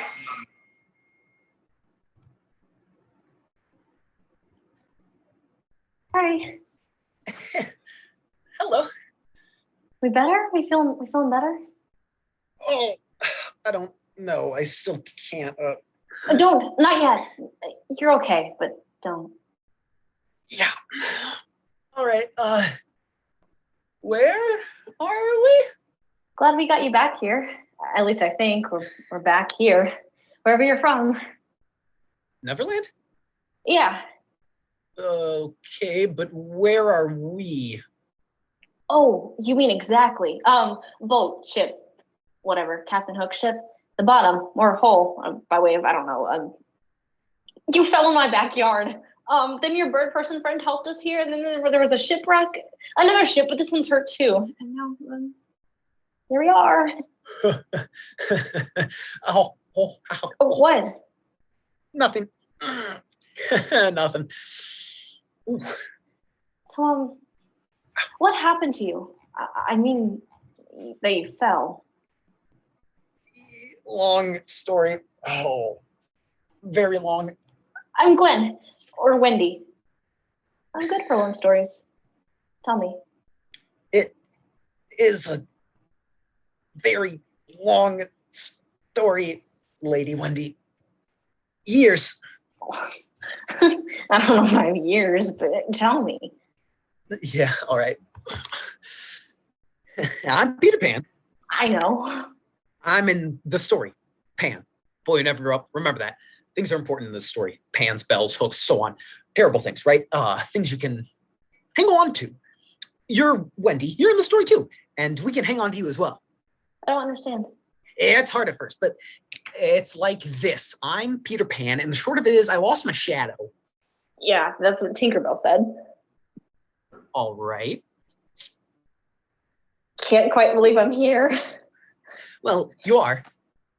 Here. Wendy and Peter. Peter and Wendy. And I've lost my shadow, and I lost it in a really particular way. And there's a really particular way I have to get it back, and that's why you're here to help me, I think. Okay. I didn't plan entirely for you to help me. Well, not in this particular way. It was supposed to be the other way around, Lady Wendy. Other way around. Yeah, I was supposed to be helping you, but plans changed, and I Help me what? Well, I can explain. I'm going too fast. Oh. Okay. I'm Peter Pan. I was supposed to help you find things. That's what I do. One of the things I do. I help people find things. I have friends, lost boys, we call them, and they are lost, and I help them be found. I found Tinkerbell once. You met her. Yeah, she helped me get you here. Yeah, I helped her be found. I just helped lost things get found. You, I noticed, needed some finding, so I was going to help you. Finding what? Whatever you were lost from. Your father, I think? Your mother, too, if I understood things correctly. Anyway, you were on the list of people for me to help. Mm-hmm. Anyway, plans changed. Big change. What happened? I lost my shadow. At least, I think I might have. Or come close. It may have died. How? Oh, Captain Hook. Killed your shadow? Holy shit. Yeah, he has. Well, I think he has. We were making a deal. I needed his help. How does a dude kill a shadow? And why did you need his help? Okay. So I wanted to get to the place he's going, Crimson Heart. So I dressed up in a thing and I walk in to ask him. He didn't know it, but well, I needed his help to find it. The shadow. He cut me, my shadow, deep, real deep with his hook. I fell into the water. Splash. The sea was in there a long time, and I watched it disappear for sure. My shadow. After that, gone. Poof. Then it occurred to me that I oughtn't just give up my shadow so easily. So I stir up, not dead, and I decide to look for it. Swim deep, deep, deep, floating, falling, drowning. Probably couldn't keep up with the water. I think I must have fallen all the way to the bottom, through the bottom. Really, I remember stars falling, into your house. I tried, well, made it. You fell from Neverland. Yeah. Not how I planned. Wrong order, but I got there. You helped me. And we're back. Great. In the ship that belongs to your murderer. Or attempted murder, whatever. Yeah, it's all right. It's not all right. Oh, it will be all right. Well, not the plan, but I think somehow better than the plan. We're still in the findings. The findings. Yeah, I'm finding my shadow. You're finding your lost thing. Captain Hook is in the findings too. And if I'm right, we are all on the way to the Crimson Heart. Yeah, what is that? The Crimson Heart? Yeah. Well, it's a temple. The Temple of the Crimson Heart. Actually, it's the thing inside, the Crimson Heart itself. Yeah. Big jewel. Red, ruby. What's so important about it? Well, it's a thing that gets things back. Will bring my shadow back, might bring things back for you and Hook too. I don't understand. It's hard at first. You'll see. Where's Tinkerbell? She ran off with my brother. Ooh. Oh, shut up. He's 11. I Tink likes him young. Oh, shut up. Oh. Ow. Oh, sorry. It's all right. Feeling better. Plan's back on track, or it will be. Especially now that you're here. Listen, Hook said he'd be back, and if he finds you here, you're not ready. Not yet. He'll kill you. He will again, or again. All right. So when he comes back, you have to hide. You're not safe here. Well, I'm feeling better though. Oh, I'm sure you are, but it still hurts to move, right? Well, yeah, but I am feeling better. Much better. You're fine. Here, take my hand. What? I'll take it.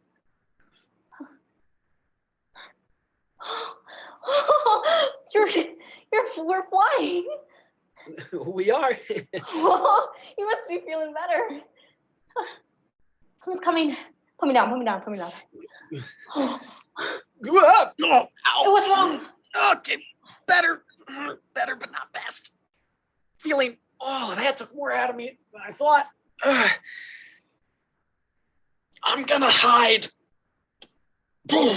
Take care of him for me. Of who? Of who? Captain Hook, sir. Breathless and fearful. Way I like him. He's staying busy down here. Something like that?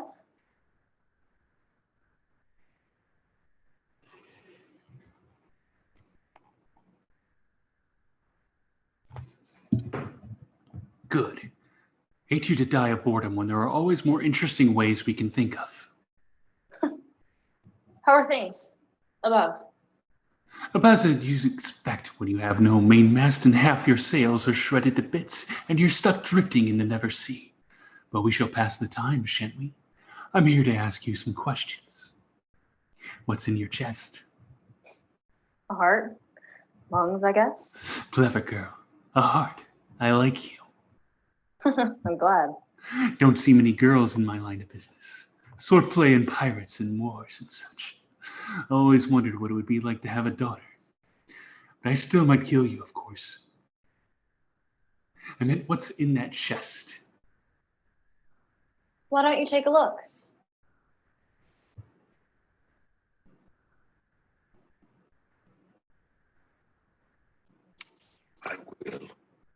I will. But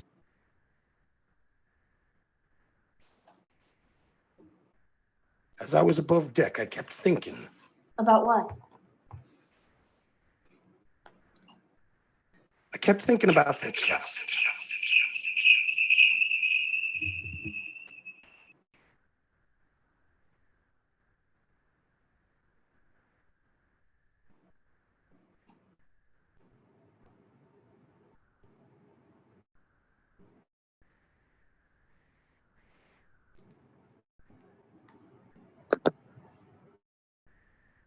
Wondering about you. Why you're so protective of it. I've been in pirating a long time, seafaring a long time. But I think it's been quite a while. Maybe forever, since I've seen someone go to quite the lengths you've gone in protecting that chest. Very motherly of you. I don't know that I remember my mother all that much, but given the way her son turned out, I can't imagine I was all that much of a treasure to her. It's important to me, yes. I'm not sure the port begins to cover it. Smee said you held him at gunpoint. Fair enough. I can appreciate the threat of gunfire. But you did more than that, didn't you? Guns, chains, threats, a mustache, false identity, throwing yourself between it and anyone interested in its contents. Now, what am I to think? You were stranded on a beach, the coast of Neverland, after a shipwreck that destroyed one ship and partially destroyed another. And your thought is not, how can I save myself, but rather, how can I protect this chest? No. Important does not begin to cover it. And so I got to thinking about what could be in that chest of yours that you would bind yourself to it so steadfastly, and you put yourself at risk for it. And my mind has been churning and churning for the last little while, and, well, I guess I'm just not a creative person. I can't understand for the life of me. Sort it out. Again, why don't you just take a look? Well, it's complicated. I can. And I think I even will. But the thing is, when I open it, there'll be something.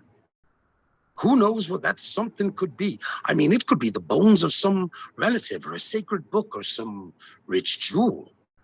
Or it could be secrets. Whatever its value, and it must be high. I can't help but wonder if I'd be disappointed by it. As captain of this vessel, I have to tell you, I've seen just about all the rare treasures you can imagine. And strange as it may seem, I just don't want to be disappointed by a girl's little idea of treasure. So I thought I'd ask you first. Why is it so important? I'll tell you. You seem, I don't know, different than I thought you would. The way Smee and the others talked about you like you were some sort of, I don't know, terrorist. And the way you're so, I don't know, loose with threats and stuff. You're not like that. Not entirely. You seem, I don't know, thoughtful. So I'll tell you. I trust you. I'll tell you what's been in that box this whole time. But... Oh, yippee, I do like drama. But I'd like to ask you something. Or some things. Ask. You have me wondering, Master Hook. You have me wondering. Oh, do ask. Well, it's like this. That chest, the box you're so curious about. It's the reason I'm here. The reason that boy is here, John Michael. Jack, the pirates call him. It's because he's with me. Smee is here because he helps you. Everything has a reason. But I can't tell you a reason, sir. And so my question is, why are you here? Neverland. It's Neverland. I thought we were in the Never Sea. Never Sea, Neverland. Connected, you follow? So answer my question. I'm here because after a lifetime in the Never Sea, I've nowhere else to be. My reason is to be a pirate. A captain. Endless adventure. My answer doesn't satisfy you, I take it. No, it does. I just wonder. Go on. I get the endless adventures. I do, but I don't want to, bother you when I say this, but anyone can have an adventure. I'm on one now. The boy with me is on one. Peter Pan. What did you say? Peter Pan. He's What's done up? adventures. How do you know about him? Smee told you. I shouldn't wonder. I'll beat the snot out of him. The point is, everyone's adventuring. You, me, everyone, but you're different. Different how? Well, for one, you're the only one who's an asshole. Madam. And for two, you're a grown-up. Do I have that right, sir? Have what right, Lady Wendy? You're a grown-up. I'm not. JM isn't. Peter isn't. Smee? Well, true. Smee. But let me get this straight. I think this is how it works. You tell me. You get to Neverland, and once you're there, you never grow up. And you're grown up. And I'm right. Right? So you and Smee, you're grown up. Peter Pan, boy, never grew up. Lost Boys, never grew up. Tinkerbell, ageless fairy, but you You're a grown up. How does that happen exactly? It was a long time ago. Very long. That's not an answer to the question. That's the second question. You are withering, aren't you? What if I just look in the chest now? Go ahead.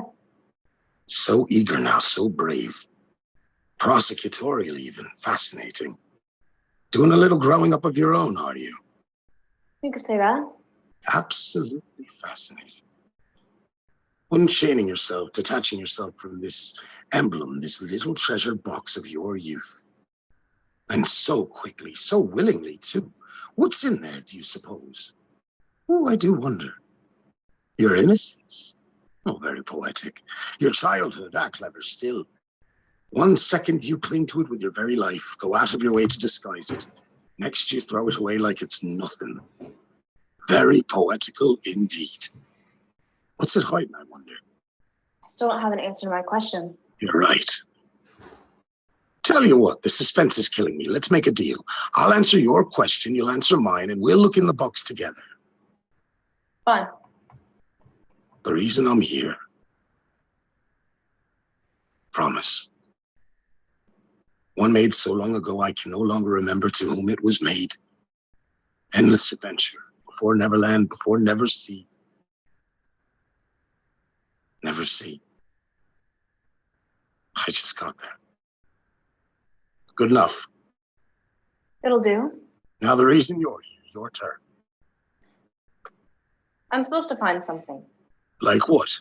Well, several somethings. Shadows, memories, my dad. And you came to Neverland to find these things. What makes you think your father is here? He's not. And I didn't come to Neverland. Not really. It's more like I was brought here. Anyway, I'm here. I think I'm doing some finding. I know I have something to do with it. I know it's about losing things and finding them.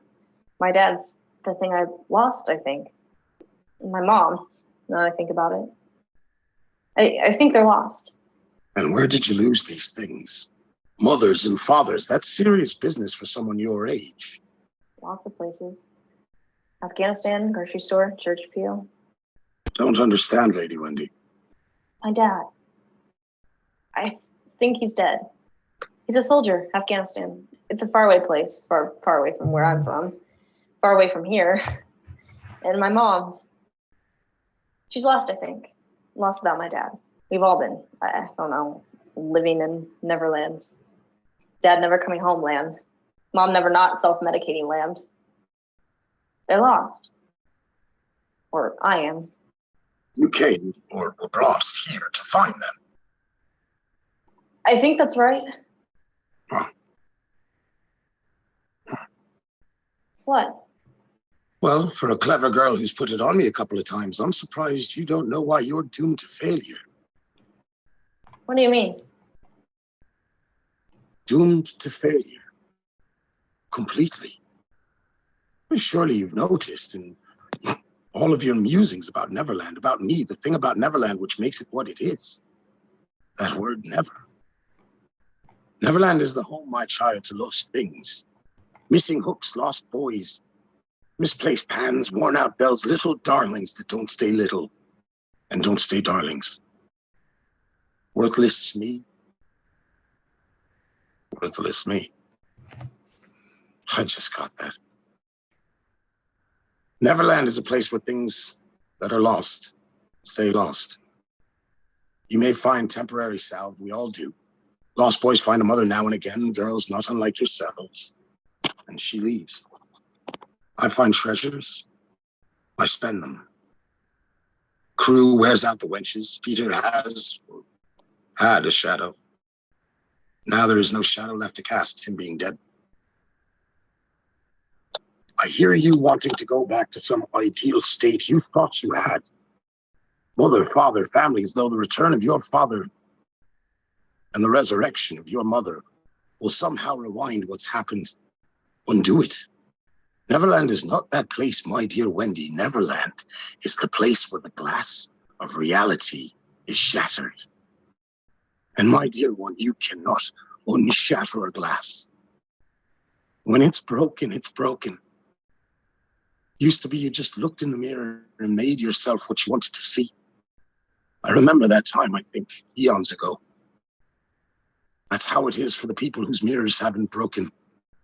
For the rest of us, we cannot possibly rearrange ourselves inside or out to make sense of what the glass now shows. But we can rearrange it. Rearrange the pieces so that they reflect something different, beautiful, artful, terrible, deadly in my case. An abstraction of what we once had, perhaps, or a mosaic. There are people and places that do this, by the way. Creation is this. It isn't a fallen thing, it's a broken thing, shattered into a million particles. We're stitching it together the best we can in places like Neverland. Your world too. Best we can with the thread we've got. I've always struggled with the mixing of metaphors. You make it sound like it's hopeless. I mean, it's beautiful what you're saying, but hopeless. I'm surprised you don't agree. Dead fathers, lost mothers, dead Peter Pan, stitch it together, try as you might, lost things stay lost. Not all lost things. Open the box. Open it. What's in it? Tell me. Open it. Tell me first. It's Peter Pan. Peter Pan fell dead in my backyard. He brought me here. His little bird person friend, Tinkerbell, helped me here. I think I'm here to help him put some things back together. I'm not sure how, but this might be part of it. Not sure how that works entirely, but that's what he says, and that's what I believe. And I brought him to the hull of your ship. And he's been in that box this entire time. So take a look. You believe me? Yes. Yes, I believe you. You're a clever girl. You trust me, you find depth in me. You like me, we chat, we play little question games, little games. I soften, laughable. Let's read. You're a deceiving little... It's empty. Why is it empty?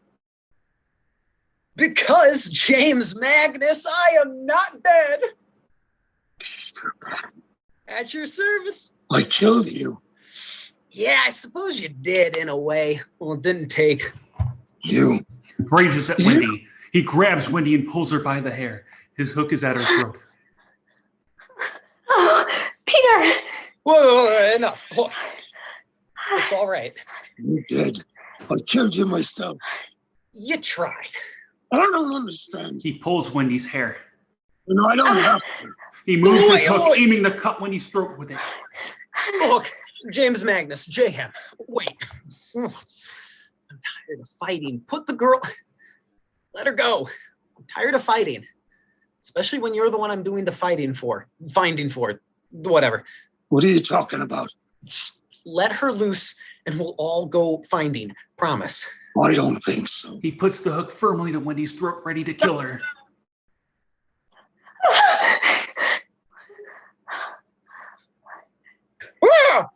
Right on time. The ship lurches, Hook loses his grip on Wendy. She rushes to Peter. Come on. All right. Yeah, the boys are here. We'll be all right. Let's go.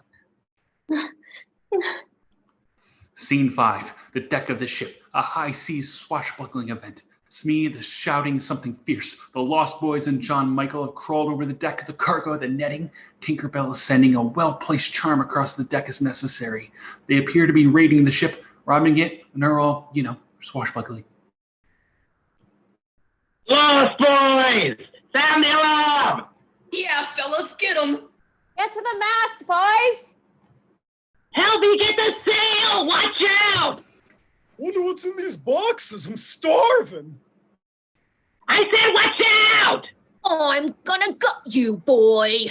Could use some help here. Thanks, Tink. Mr. Smee! Neverland! Ain't nothing but worthless lobsters.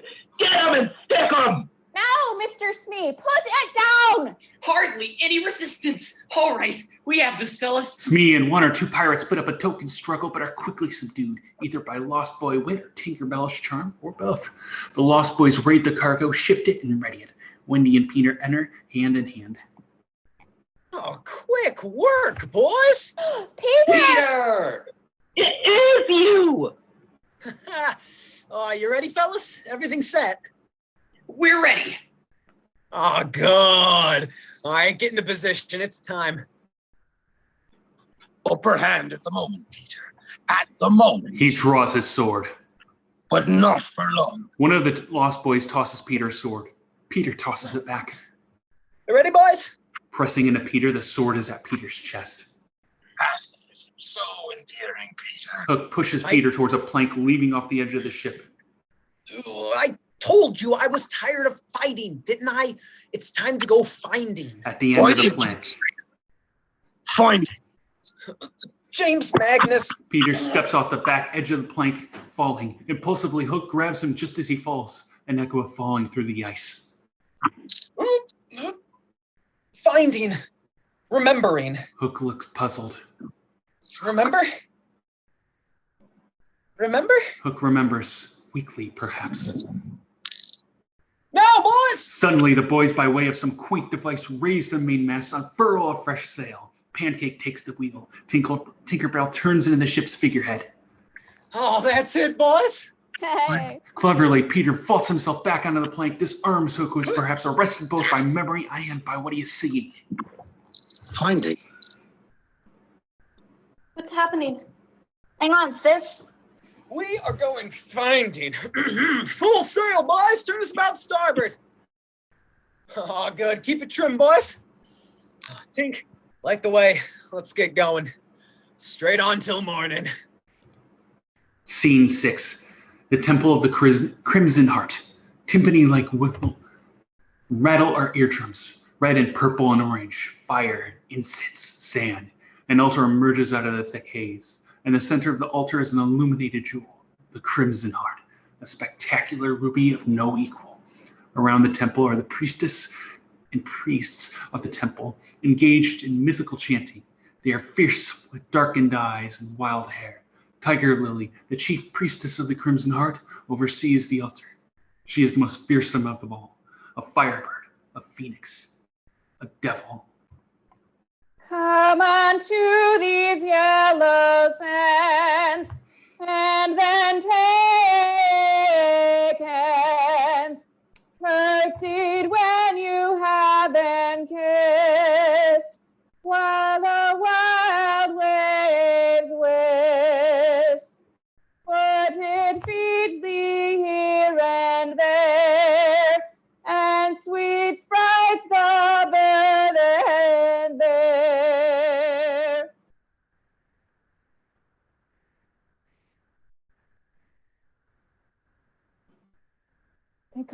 They come. Look how they come. Silence, my sweets. Come away, friends. Good, Peter. Fear not, Don't my be scared. small ones, my darlings.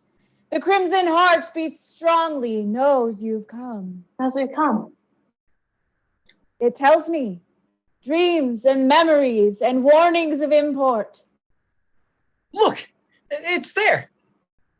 It beats and beats. Hear it. How's it work? Is it magic like we said? Deeper than magic, is it? Can we touch it? Dear ones, darlings, it is for the touching, but not all are for the touching of it. What does that mean? Not all who touch the Crimson Heart can bring things back. All touch it. The Crimson Heart decides, a game of finding. So it might not work. It will work, but not for all. So how do we find out? We just go up to it and like make a wish or something? Like that, yes. All who wish for finding touch it at the once. The strongest back-bringings are brought back. If it grants your back-bringing, your finding, you will know. If not, the Crimson Heart breaks. Little shards, memories fall off. That's all you receive. Wait, just memories? Memories are precious, darling. Just memories? Memories, yes. You mean we come all this way to have one of us win and all the rest of us lose? Not lose, all will gain, but not all will gain the same. So it's like a competition. Whoever has the strongest want? Like that, yes. Wow, that does not seem fair. Now It is not fair.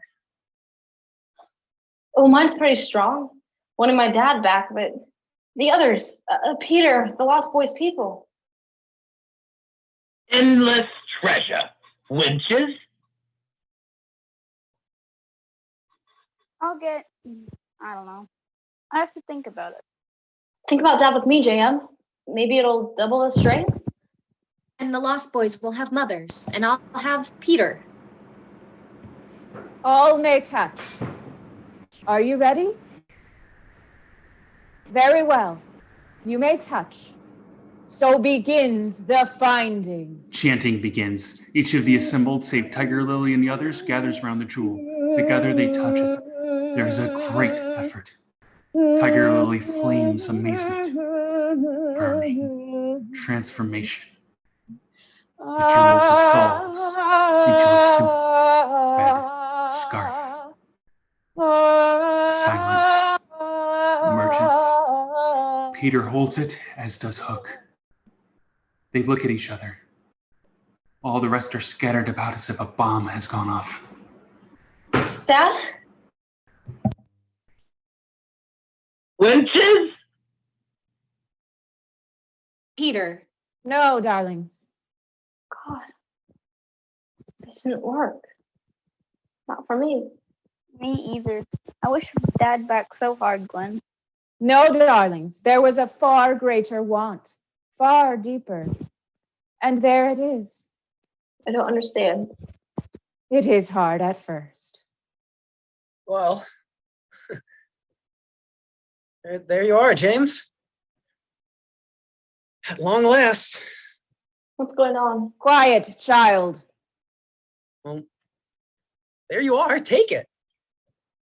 Take it, Jamie.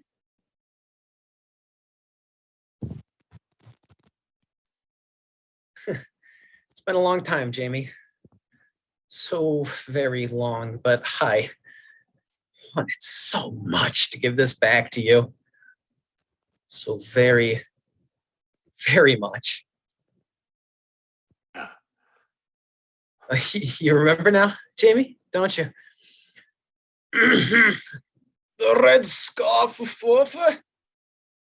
Here it is, Jamie. It's yours. You remember? How's it go? The red scarf of forfeit, yielded by Lord James at the high auction, August 1866. Won by a mighty bid of 216 adventures, a steep price and not yet closed in earnest until now. Number 216. The Crimson Heart acquired, the red scarf of forfeit obtained, returned to its rightful owner. You, young Jamie, old Jamie now, the Hook now, but still young in there somewhere, I hope. David? You remember. Cracking at that shell, I see. Good. You. A long time ago. Oh, very long. Water, ice, hooks, lies. Brothers. Oh, it's been a long time, Jamie. It takes a long time. 216 adventures. Seemed almost endless, it did. The adventure on the ice, your adventures at the academy, growing up, children, love, loss. Especially difficult for you, Jamie, I think. You know, you came here so bitter, evil almost. And then when you were here, just constant reminders. I shouldn't wonder, a kind of purgatory of endless adventures. So many with you and I here in Neverland. Swashbuckling and Indian tribes and raids in the night and tempests and shadow killing. So many adventures, each one I hadn't realized until somewhere through them all. Each one building up, I think, a crust on you. A kind of sadness, I think. By hooks and crooks. Until I think you disappeared completely yourself into Neverland. a shadow, Jamie, where you, like me after the ice, like forgotten fairies and lost children and massacred Indian tribes and long extinct mermaids, where you got lost, as we've all gotten lost in the middle of the never sea. Mirror breaks, things get lost, disappearing.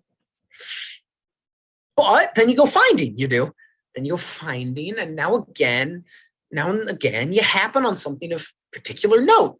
Scarves, for one, and brothers. You're warm. Oh my God, you're warm. Scores even. Payment's made. Found my shadow. My real shadow's been following me along all these years. Or I him. Now found. Finding's done. Not done, no. What do you mean? Strong wants bring back. There is a stronger, deeper. You mean more than one? More than one of us won the finding? Well, I returned Jamie his scarf. I found my shadow. What more is there? Yours was not the want granted, Peter. Huh? What do you mean? What do you mean? There was another want, a deeper. Whose? Not yet. It is not time yet. Say goodbye, Peter, Wendy, James, JM. Say goodbye. Peter, your shards. Here they are. Take them. Hold them. What's going on? The crimson heart is gone. The temple fades around us, dissolves into the never sea. Hurry! Say your things and go! Go where?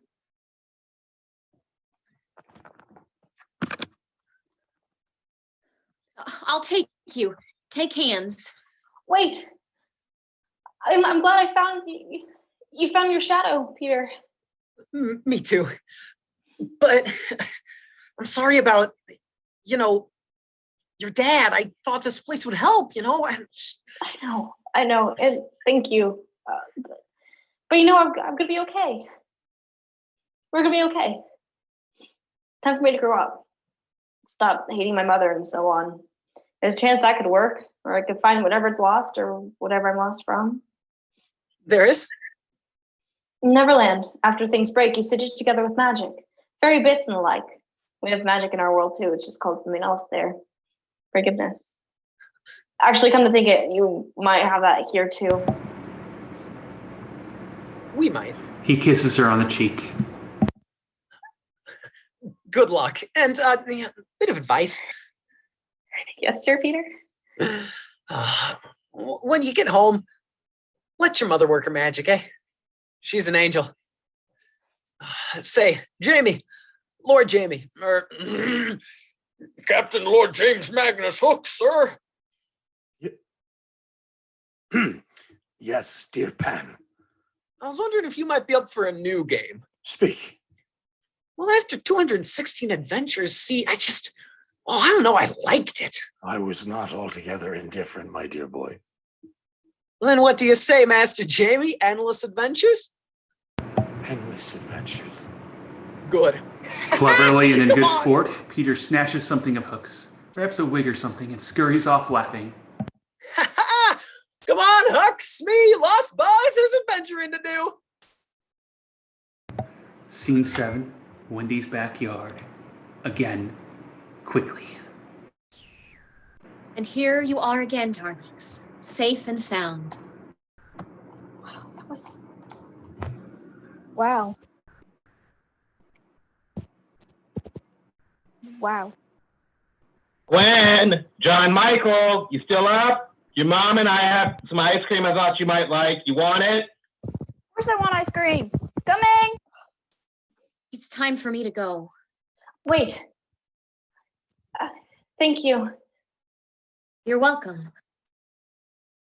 Ask your question. It's just, if I didn't get my want, I'm finding, whatever. If I didn't get it, and John Michael didn't get it, and Peter didn't get it, and Hook didn't get it, the finding, then who got it? Who got it? Wait, where'd you go? Tinkerbell, Gwen, Midship, come on. just a sec. Neverland, never see. That was fun. Too bad I still have 3 hours of homework. Who is at the door at this hour? I'll get it. Hey, fellas, where's Pancake? I think he went home.